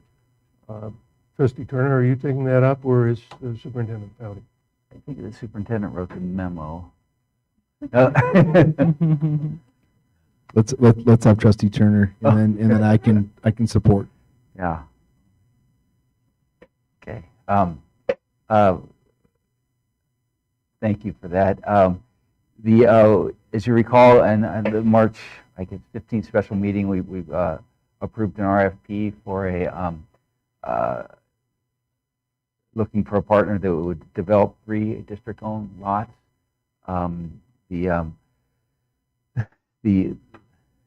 As the process proceeded, we received one application. The Finance Committee looked at it last week, opened the application, and decided that they would recommend to the board to move ahead with this RFP. It was submitted by the Arch Community Housing Trust. It's got a lot to like about it. It's the biggest piece, I think, is that Arch being a philanthropic entity, you don't have it's debt-free financing. So you don't have an investor in there that needs to be paid back. Arch is going to raise the money to do this, develop this project on district land. They're going to finance. They're going to design. They're going to engineer, entitle the lots, take care of the construction, and then manage. It gives us the ability to prioritize both affordability and flexibility as far as providing housing for our staff, and that we will have the ultimate say in setting the rents on these different units that will be built. So it really hit a lot of the qualifications. Again, we're asked, the finance committee had asked for approval to go forward with the RFP. At this, we aren't entering into a contract with anybody by approving here. We're just simply entering into a further negotiations where we will contract our legal backing, and together with Arch we'll create a contract that we can proceed with. Again, it's as we've developed this thing through the workforce housing working group, we looked at a project like this as really kind of a proof of concept. We're starting on some lots that are kind of smaller in scale, but again, this is hopefully we can learn from this process, and if things line up right, pursue some much larger development down the road a bit. Again, this is only a go-ahead to continue negotiating with Arch on this project. So, is there anything I forgot, Jim? No, I think Trustee Turner captured it. We're looking to proceed just to negotiate the contract. I would do so with Trustee Turner and vet it through our legal counsel as well before we sign anything or any kind of an agreement. There was one other point I wanted to make about just when you have a partner that is bringing philanthropic money into the project, and you're not relying on government tax credits, it allows you so much more flexibility to how you can address your specific needs. With the tax credits that are usually attached to these affordable housing projects, they dictate what level of income an employee can have to enter into that project. And this sort of structure, I think, allows us a heck of a lot more flexibility, and it'll be interesting to see, how it looks like in actual execution. But again, I think it's again a good proof of concept type project, and it hopefully will provide 6 to 8 units of housing for our employees. Great. Questions of Trustee Turner or Superintendent Foudy? All right, then the motion should be that we approve I guess we would say the award process, not the award itself, correct?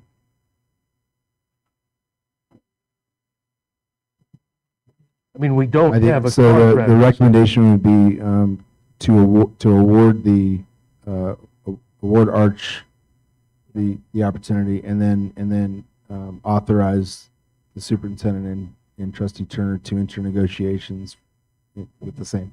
So moved. Moved and seconded. Any further discussion? Hearing none, I'll call the question. All those in favor signify by saying aye. Aye. Those opposed, ayes have it. Motion carries. The approval is granted. Next item is approval of policy 415, staff protection. Laura, are you taking that, or? I'm going to take that this time. All right. Policy 415 was one that the board sent to the policy committee. The request was initially during negotiations last year. Staff, I think, have asked for maybe a couple years that the policies that we had in place didn't cover harassment against our staff by someone other than staff members. And so this was kind of a missing piece in our policies. We got a model policy from Jill and presented it in the policy committee as the board directed. And the policy committee added in our definition of harassment and our reporting procedures as they apply, and that's the policy that we're asking you to approve tonight. Any questions on this policy? As I recall, last year, the association wanted to have these measures part of the contract, and we declined to do that on the grounds that policy would better serve the objectives. And that's why we did it with the All right. policy. So there being no questions, I'll ask for a motion to approve policy 415 as written and presented. Seconded. Moved and seconded. Any further discussion? Hearing none, I'll call the question. All those in favor signify by saying aye. Aye. Those opposed, ayes have it. Policy 415 is approved. Next is the approval to send policy 60610, learning resources, to the policy committee for further consideration. That's right. So we are,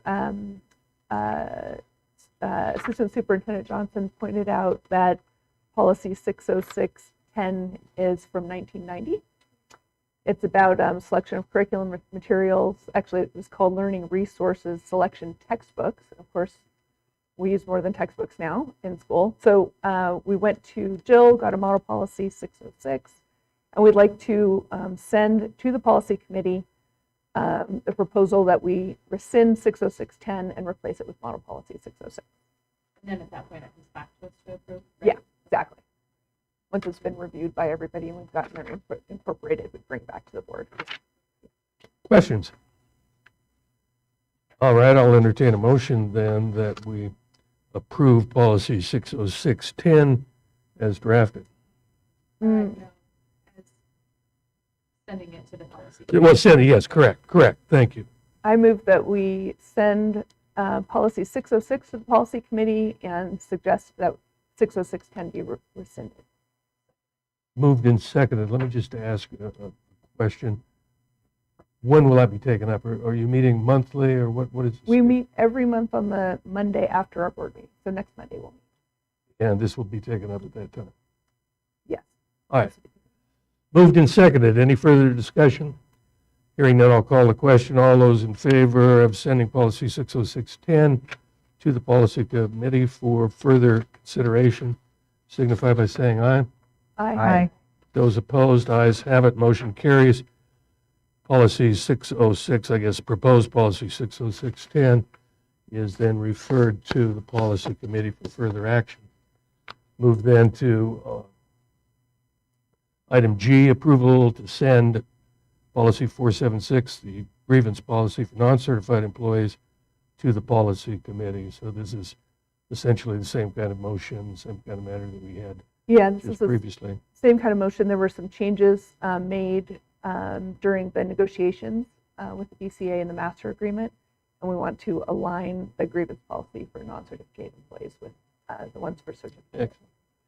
Questions on that subject? Yes, go ahead, Trustee Turner. Just to refresh my memory, are there non-certified employees represented on the policy committee, or? But we like sending stuff there. So we get their input. Further questions? All right, I'll entertain a motion that we send policy 476 regarding grievances to the policy committee for further consideration. Moved and seconded. Any further discussion? Hearing none, I'll call the question. All those in favor of the motion signify by saying aye. Aye. Aye. Those opposed, ayes have it. Motion carries. And we have approved sending policy 476 to the policy committee. Under the information agenda, superintendent's report. Superintendent Foudy? Thank you, Chairman Rourke. I'll be relatively brief this evening. Just kind of forecasting a couple of events that are coming up here in less than 2 weeks. We do have the Cary High School graduation on May 23rd. And then that same Friday on May 27th, we are celebrating the graduation of both Silver Creek and Wood River High School 2 separate times on that Friday. And we reached out to each of the trustees to get to find out, attendance, and I was so pleasantly surprised and pleased. Maybe I shouldn't have been surprised, but that that essentially the majority of you are going to try to attend at least 2 of these, if not all 3. And so, so based on that, we will have a quorum of the board at each of these graduations, and the clerk will provide public notice that a quorum exists, but that no business will be conducted other than attending the graduation. So looking forward to it. Very good. Chair has nothing to report, so we'll move right along. The advisory committee update, who's got that? Go ahead, trustee Stone. So at that little background, at the urgent requests last year in negotiations, we restructured our board advisory committees. We got them up and running for this year. That's the calendar committee, the finance committee, and the policy committee. I've heard from various different people really great things about their experience in them so far, that we've received good input and feedback from both certified staff and classified staff, and from members in our community that have participated. I think they've really been constructive and helpful to get that kind of input. So I want to give a big shout out to everybody who has participated in those, because we really appreciate all of their help. The committee terms run from October 1 to September 30. And the first time that we got this in place, it was September. So we kind of rushed through getting all our applications and getting everybody signed up. And then they started right away on October 1. When we designed it, originally I was working with some BCA members from negotiations, and they requested that the sign up be in the spring, because signing up in the fall right as school's starting is really hard. They're very busy and preoccupied. And so we opened up the application process after our last meeting. And did we get any applications? We got 2. We only got 2 applications. We got 46 last time, or maybe even more than that. So I would just want to make sure it's okay with everybody. I think we should extend it by a month and improve our outreach on this. I think when we had a lot more momentum going into it when we were talking about it in board meetings and sharing it with people. So I think we need to do some more outreach, because I know a lot of people, even just on the committee that I'm doing with policy, they're interested in doing it again and just haven't filled out an application yet. So if there aren't objections, we'll extend it a month. I think that's a great idea, but I do have a question. How has the engagement been with everyone? Is there been any feedback on how we can engage them better, or what that looks like? Or? I can only speak to the policy committee, and we've gotten good feedback. We asked at one point if people could provide any feedback, if they had anything to add, and nobody said anything. So usually if people are unhappy, you hear about it. I'm taking that no news is good news. I think the calendar committee, from everything that I heard, felt like that was really successful. Finance committee, I haven't heard from anybody, but you guys are still meeting. Yeah, with the finance piece, it was kind of created as a kind of a task-driven committee where the board would task them projects, and as a result, we didn't get off to a regular schedule, and I think that's been to the detriment of some of the participation. I think we'll going forward, we'll try to stay to a more definitive schedule. Again, I think that's mostly my fault for not scheduling it out a year in advance and so forth. But so yeah, there is room for continuous improvement as far on the finance Yeah.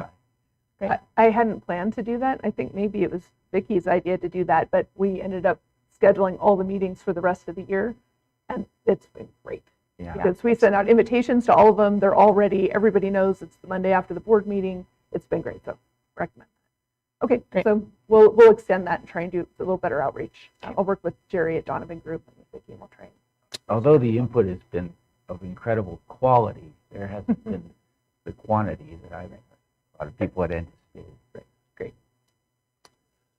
All right, the engagement and climate survey data report. Adam, are you going to handle that? Go ahead, please. So if you remember back to the fall, we planned in our continuous improvement plan kind of a sequence of reports. And so this was planned early in the year. Every spring, the state of Idaho requires that school districts issue a climate and engagement survey to students in grades 3rd through 12th. as well as parents and staff members. And so I'm going to kind of summarize the results, the high-level results of our survey, and then I've provided those individual reports that you can look at and ask questions from. So in total, we had 678 students in grades 3 through 5 participate in the survey. Kind of the higher level outcomes of that, 70% of students responded that they were committed to the behavior expectations of their school, and 68 responded that they were cognitively engaged, and 71% responded positively to the emotional climate of their school, which was outstanding to see. At the middle school level, we had 746 students respond to these surveys. 87% responded that they were either committed or that they were compliant with the behavior expectations of their school. 88% responded positively to cognitive engagement within their school, and 76.8% responded positively to the climate of their school. At the high school level, we had 965 students participate. 86% said that they were compliant to the behavior expectations of the school or committed. 92% said that they were committed or compliant with engagement expectations of the school, and 82% said they were emotionally committed to the climate of their school. In total, we had 233 staff members who participated in the survey. A few of the kind of key areas from the outcomes, we found 80% found that their school leaders are approachable. The vast majority expressed feelings that the school system is a safe environment for students and staff. One area that came to light as an area for potential improvement opportunity was only 54% of respondents expressed that they felt they had adequate time for staff to collaborate, and only 15% felt that they had enough support staff to meet individual student needs. In total, the staff surveys placed on a 5-point scale, and our score came to 3.54 on that overall rubric. We also had 446 parents participate in this survey. 81% of parents responded that they felt there is at least one staff member who knows their child well and cares for their child. 80% of parents responded that they feel that their child is safe at school. I try to always present, a balanced report, but I really couldn't find anything that stood out as a negative response from the parents. Overall, very high satisfaction, and on that 5-point scale, the average score was 3.87, which was, I think, a really nice compliment to how parents feel about our schools. So that's kind of an overall high-level report, and I'd stand for any questions if there are specific questions from this engagement survey. Questions? Trustee Stone. I did want to give a shout out to the tech department, because I think one of the highest ratings was on having up-to-date technology to support student learning. So hats off. And do we have a record of these over time? You said we have to do them every year. So curious if you were able to look at past ones and see if we are trending up or down. Or Yeah, I think we can backdate, other than the COVID spring, which I'm not sure how far we got through on that spring because it was right in the middle of that window when we released. I think we could easily backdate 4 years on this and be able to kind of do a comparison. I read a proposal today that they're looking at whether this will be required going forward, or if it's recommended it could be removed in the future, but we do have that. Other questions? Yes, Trustee Turner.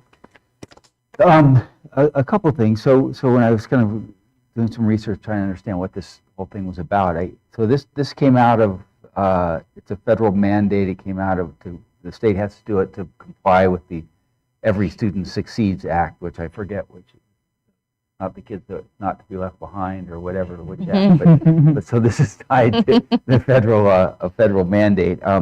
And then I was kind of tracking in the Idaho Ed News, reporting on this in past years, and it said in 2019, 52.6% of Idaho students felt engaged. In 2021, it was 45.7. So when they use those numbers, do you think they're using the committed number or committed plus compliant, or just? I think they're looking at committed number usually. Okay. And so on the student side, it's all self-reported. So it's not, the teachers aren't observing kids and saying this is how I feel these kids are engaged. This is just how the kids are feeling about themselves. And so this doesn't this doesn't enter into their, this isn't like an ISAT score, it doesn't enter into their educational record or anything. No, that's correct. They fill it out through their EDU ID number and a unique password to them, and they fill it out within class, and it's their perceptions of their experience.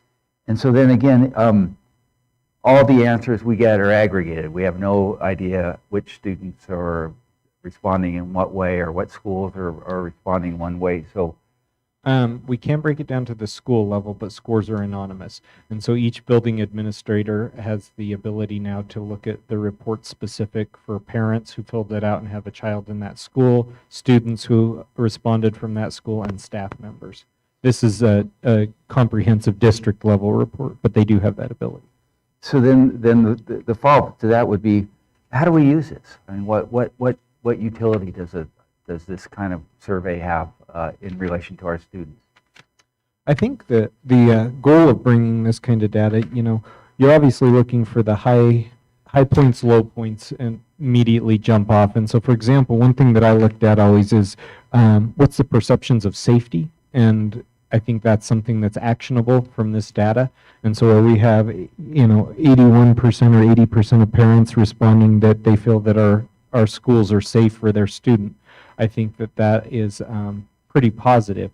If that response came back at a different percentage, maybe that's something we'd take to our building safety team or our guiding coalition and say, look, we have a perceived issue here. Let's investigate this further and do a deep dive into what might be the underlying issues of that response. But it would never go into the realm of, say, like content, like educate the content of our educational delivery, or, I mean. It could. I think you're using student perceptions, but if you see really low student engagement, if students are responding that I'm not cognitively engaged, and you see that trend and, through other mechanisms besides just this survey, we realize that's an issue that we're facing, then you put it out to a team for kind of a deep dive on how do we respond to that. And so it should become actionable. Yeah, I'm always concerned about, how we use the data that we receive here. And I know there's been some pushback as to the utility of this data set. If we move over to the parent survey, which I think is actually very, I don't know how much intention we have in reaching out to our parents and quantifying what they're feeling about, what's going on in the schools. I think that's a very important component. But I was concerned that when we look at the ethnicity of the respondents here, that it was 71% white respondents and 11% Hispanic. Is that, what do you think there's some friction in how this survey is put out there that is keeping our Hispanic families from responding to it? Potentially, I think so. The survey is administered electronically.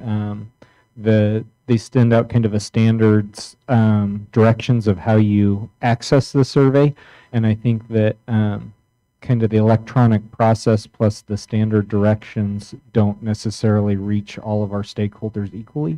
Beyond that, we pushed it out through our Skyward messaging system to our parents. And so, again, I think that some of our patrons probably find that system more accessible than others. And so I think that they're probably, by the time you filter through those processes, it does probably create some barriers for some of your patrons from successfully participating in. So with 446 respondents out of, we had 3,100 kids, do you think this is it? Can you draw any conclusions from kind of low participation in this? Or is that what you'd expect on a parent type outreach? One thing it doesn't say is how many parents have multiple students in the system. Mm-hmm. And so it could be a little bit higher percentage than just on face value of that 446. They might represent more students. I think that it's enough that you can get some general impressions, but I don't know that I would classify it as solid gold actionable just from that. I was concerned that only 19% strongly agreed that their child's school provided resources and information to support learning at home. I would like to see how that's tracked over time. That seems like a very low number to me. That's your customer. Only 1 in 5 customers saying they're getting what they need at home to help their kids. Yeah, and I would agree. I think that's part of what we've heard from kind of the state conversation that even relates back to like the standards rewrite that the state legislature adopted is sometimes parents are feeling frustrated. They feel like the standards are not super accessible. When you look at the complexity of a 5th grade math standard, it becomes very difficult for parents in the home to support that standard, and the language doesn't always seem accessible. We as educators kind of know, because we've been trained and participated in a lot of professional development opportunities, what that standard is asking. But I think for a parent without that background in education training, sometimes they are inaccessible. That's, I know you guys are working on a pilot program in the fall, the PK program to help with family engagement. Are there any updates on that program?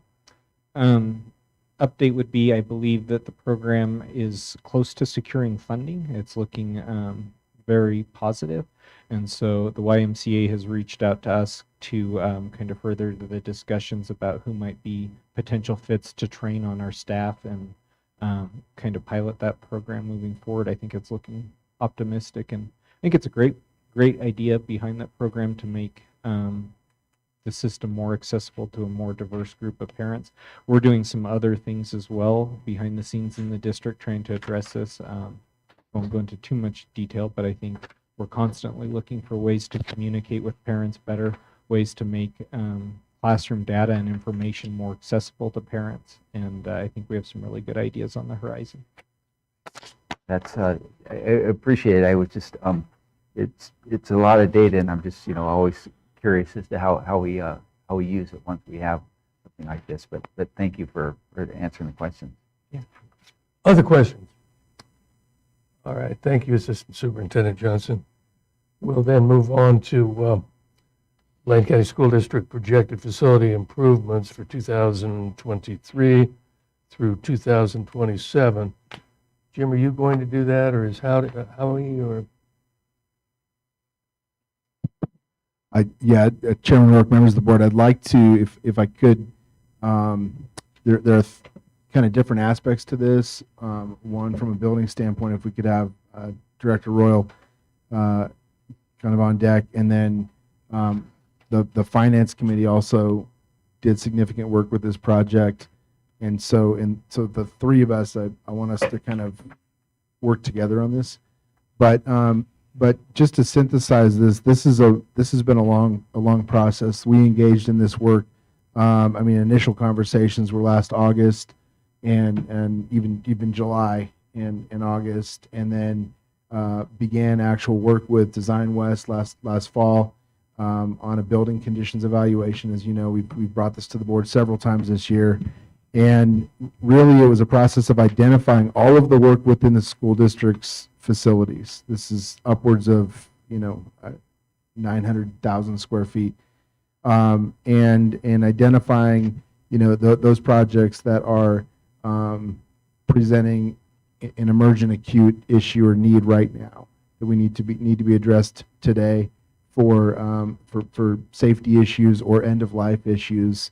There were themes that we identified, with respect to roofs that are at end of life, HVAC systems, heat pumps, mechanical systems that are at end of life, and when we define roofs differently, but when you're defining a mechanical system that's at end of life, it means that when it fails or a component of it fails, you can't buy that part. You have to find an aftermarket unit and then pull the part from that unit to solve the problem. We believe that the buildings, based upon actual events this year, we believe that the building conditions evaluation was incredibly accurate in what it identified as our top priorities, which I just kind of captured there.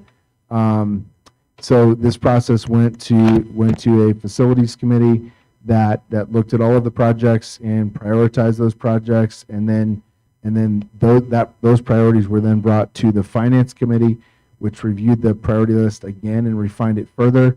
Went back to the director of operations and buildings and grounds, and we further refined it. And so in your board packet this evening, there's some really kind of incredible documents, really. If you, being that we do have a kind of a priority outline for projects that we would like to address within the scope of an existing the existing plant facility resources that the district currently has that would not require seeking additional funding. And then projects that we would need to seek additional funding, recommendation through a plant facility levy. And with that, I think if I could have Vicki, the one document that might be of interest right now would be it's an Excel spreadsheet, BCSD project facility improvements for 2023 to 2027. And if I could, I'll have Director Royal just kind of describe, if you will, use one line item and then take a high level summary, but just describe these points. Sure.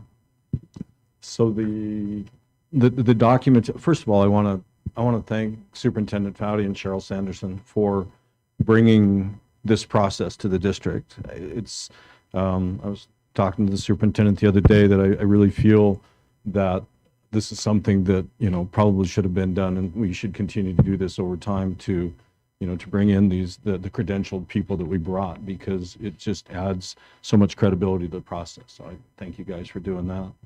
I put together this document. It basically is to establish point values for each of the building and also put in the potential projects. So if you go down the left side, the schools are down the left side. Alturas, their original score was 73 points, and then they broke out 3 of the buildings by areas, by zones. So you'll see a percentage of square footage and then the amount of points for that particular area. So you've got Bellevue, Cary, and Haley with multiple zones, multiple square footage, and multiple point systems. You have Hemingway, the middle school. So, and then over on the right side, you'll see a column where we added the points of each of the projects. So on the first one, Alturas Elementary is a 73. In the second year, so across the top are the number of years, the 5 years of projects. But on the right-hand side, you'll see the scoring, how each of the facilities increased in score. So Alturas will go from 73 points to 81 points by virtue of replacing their heating and air conditioning system in year 2. And you say, wow, that's our newest school. But the systems are at end of life. By the time we get this done, those systems will need to be replaced. So the first column, year 1, you'll see the running track in Cary, and I don't think anybody doesn't realize that track has failed. The base has failed on that track underneath, and it needs to be dealt with right away. And then we have the middle school HVAC mechanical retrofit that we've talked about, and boilers at the high school. So the first couple of years are items that are imminent, more of a maintenance type thing. You'll see some roofs, you'll see some LED lighting, you'll see some heated walkways, but these are all items that are very, very imminent in nature. And then as you work your way across the spreadsheet, you'll see that there's more. There's some LED lighting, there's more roofs. There's some ADA openers for the schools, so that we have ADA openers in each of the buildings. But most of what you see on here are the items that were pulled out that are either heating and cooling equipment, roofs, and then some LED lighting to upgrade the lighting in the buildings as an energy savings component. So you go through. If you have any questions about any of these. I don't want to go through it item by item, list by list. You'll see that some of the scores on the right go up quite a bit. The goal originally, I think, was try to push everything to around the 75%, and we were close on some, not so close on others. You'll see some of the points for an ADA door, you get 0.25 points, 1/4 of a point. The exterior interior lighting, you get a couple points. For gymnasium bleachers, you get 0.1 point. So we scrambled everywhere we could to try to create as many points as we could for each of the facilities.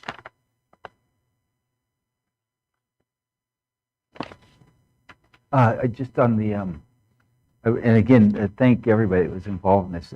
Howie's done a tremendous amount of work through putting together these schedules and spreadsheets, and the Design West team and Jim and Cheryl.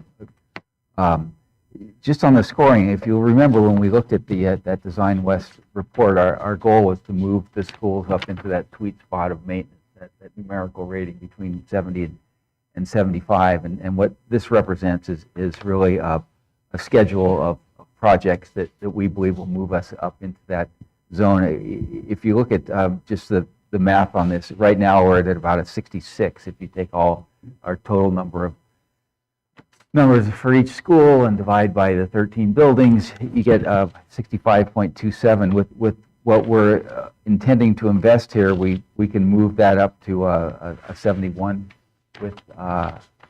with this investment. That includes the projects that we were hoping to take care of out of the current the plant facilities funding that's on the separate schedule.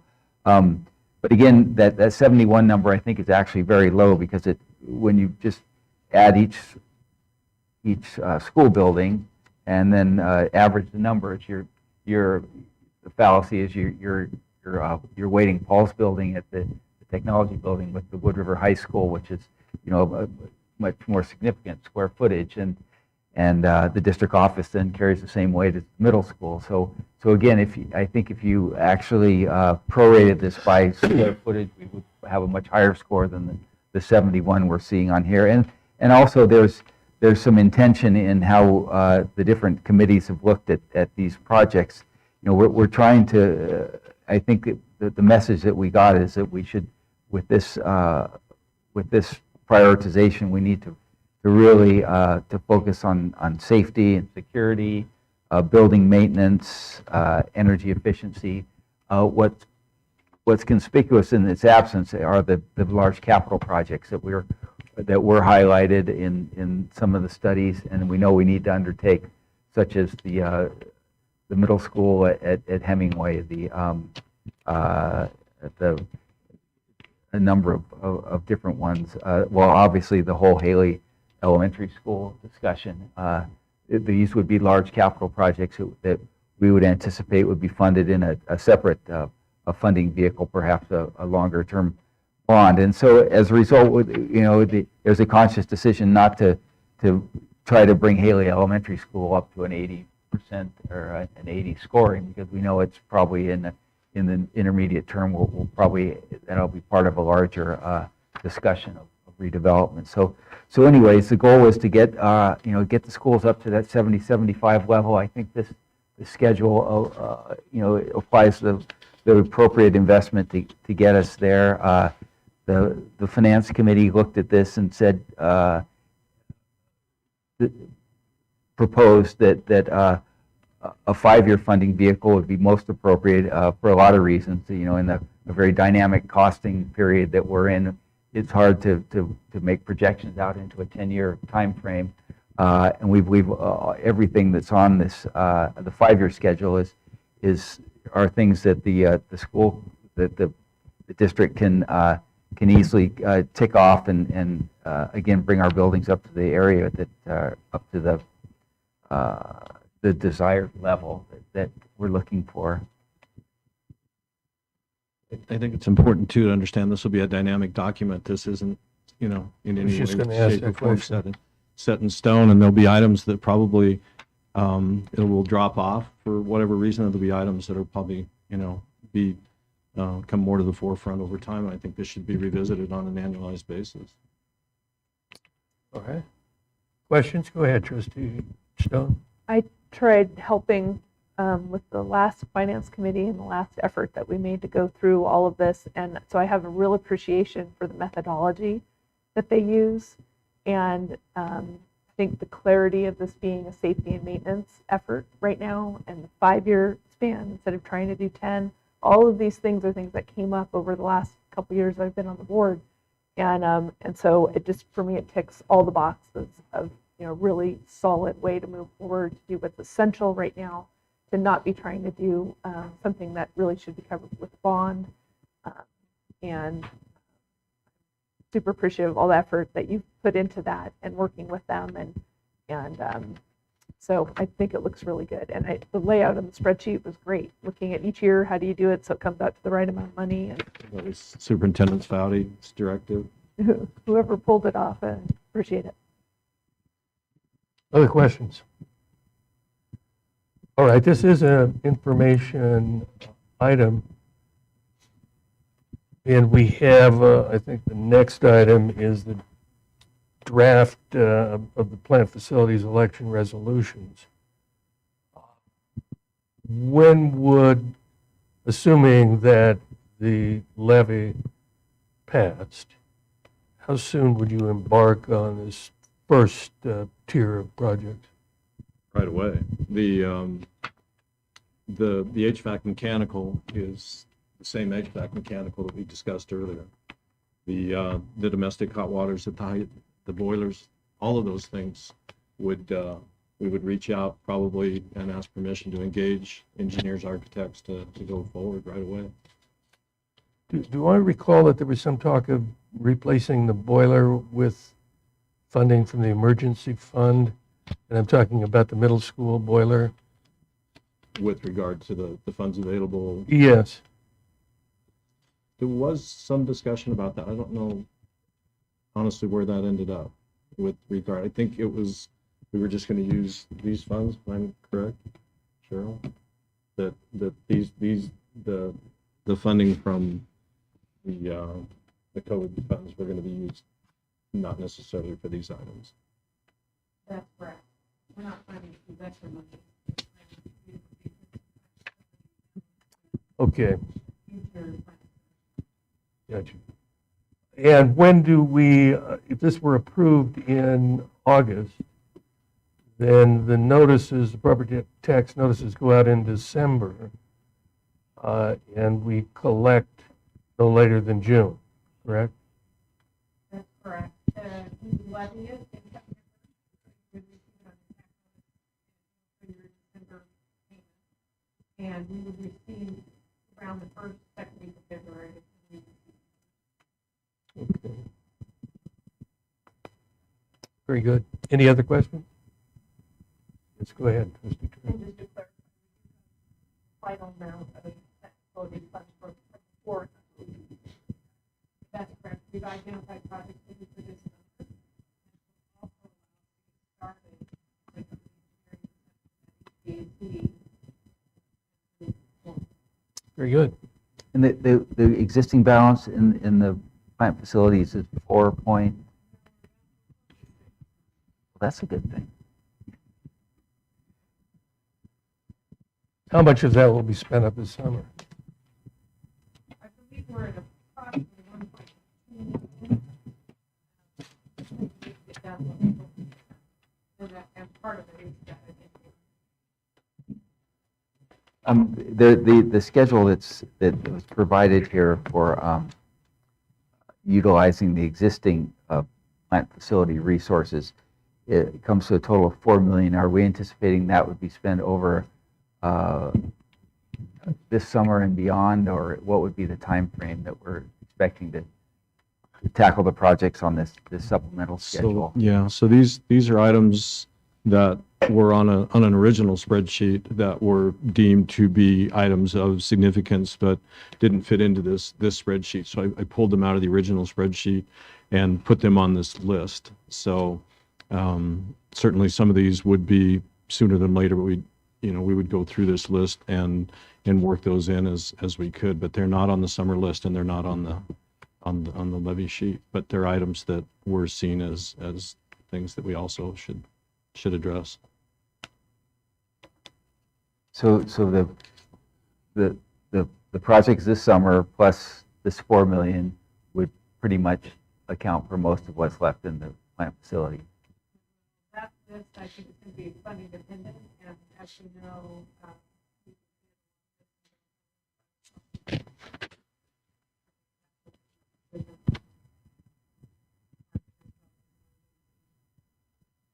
Very good. Any other, excuse me.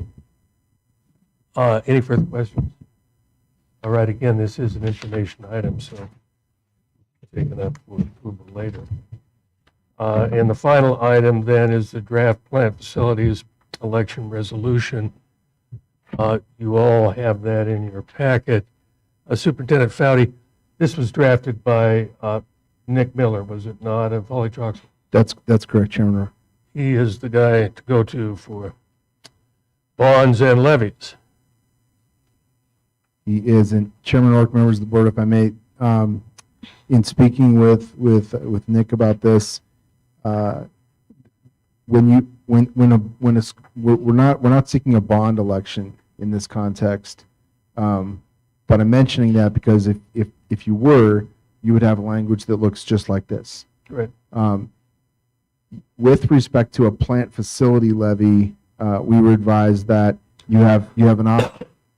You could have a ballot that looks quite simple, requesting an amount, and for this, the phrase would be, and I'm paraphrasing from Nick, but for allowable purposes per Idaho code under plant facilities.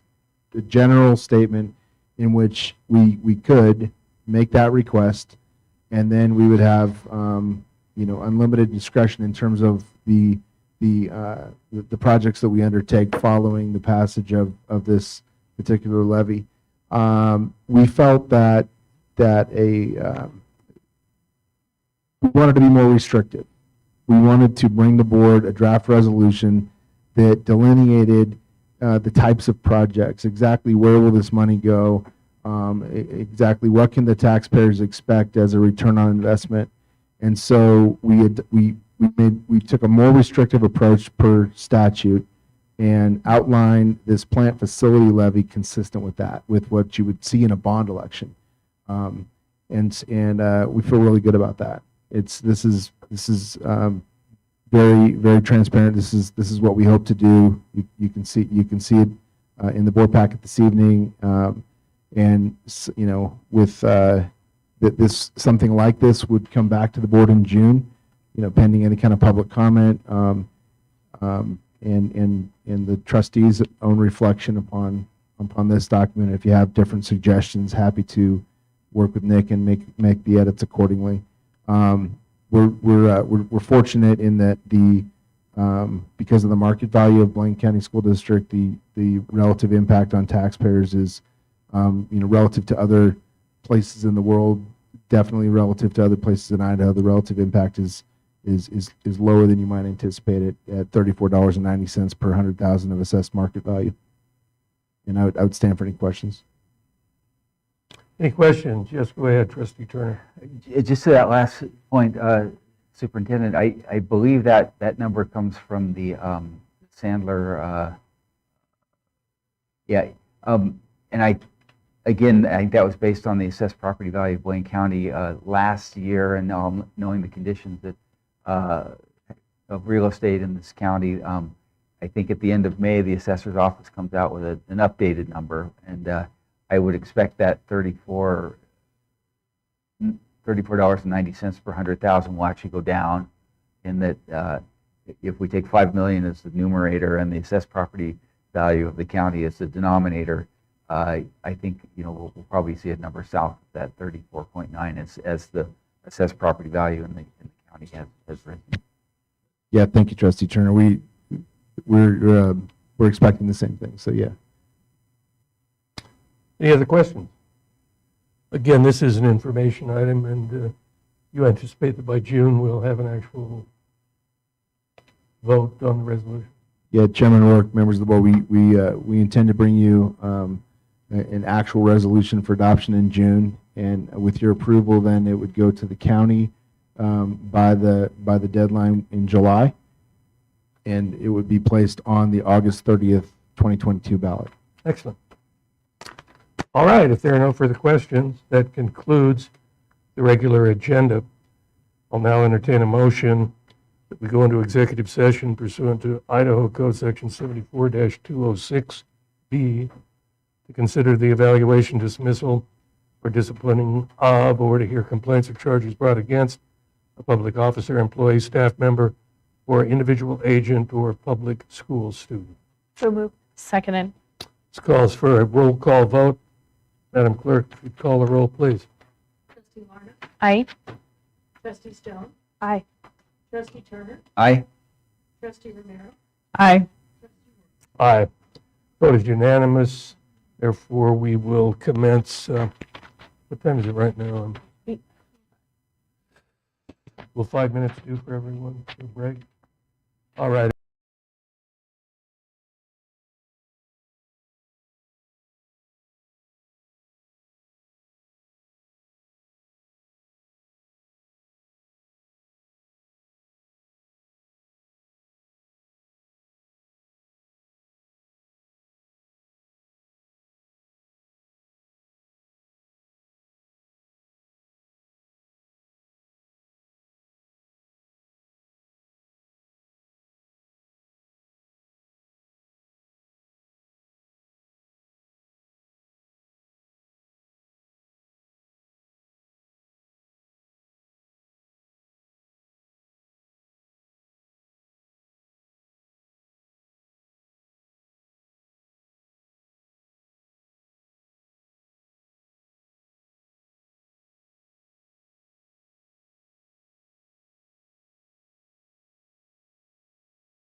Danielle.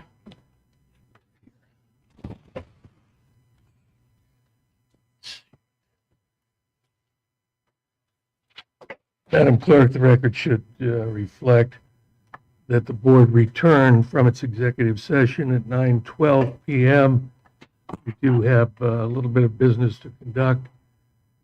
Trustee Stone, would you like to go ahead? Sure, I'd like to move to ratify administrative leave for employee A. Second that. Moved and seconded. Any discussion? Hearing none, I'll call the question. All those in favor? Aye. Aye. Those opposed, ayes have it. That motion carries. I move to ratify administrative leave for employee B. I'll second that. Moved and seconded. Any further discussion? Hearing none, I'll call the question. All those in favor signify by saying aye. Aye. Those opposed, ayes have it. Motion carries. These two actions are approved. I'll now entertain a motion to adjourn. So moved. Seconded. Moved and seconded. Any discussion? Hearing none, I'll call the question. All those in favor of the motion signify by saying aye. Aye. Those opposed, ayes have it. Motion carries. This meeting is adjourned.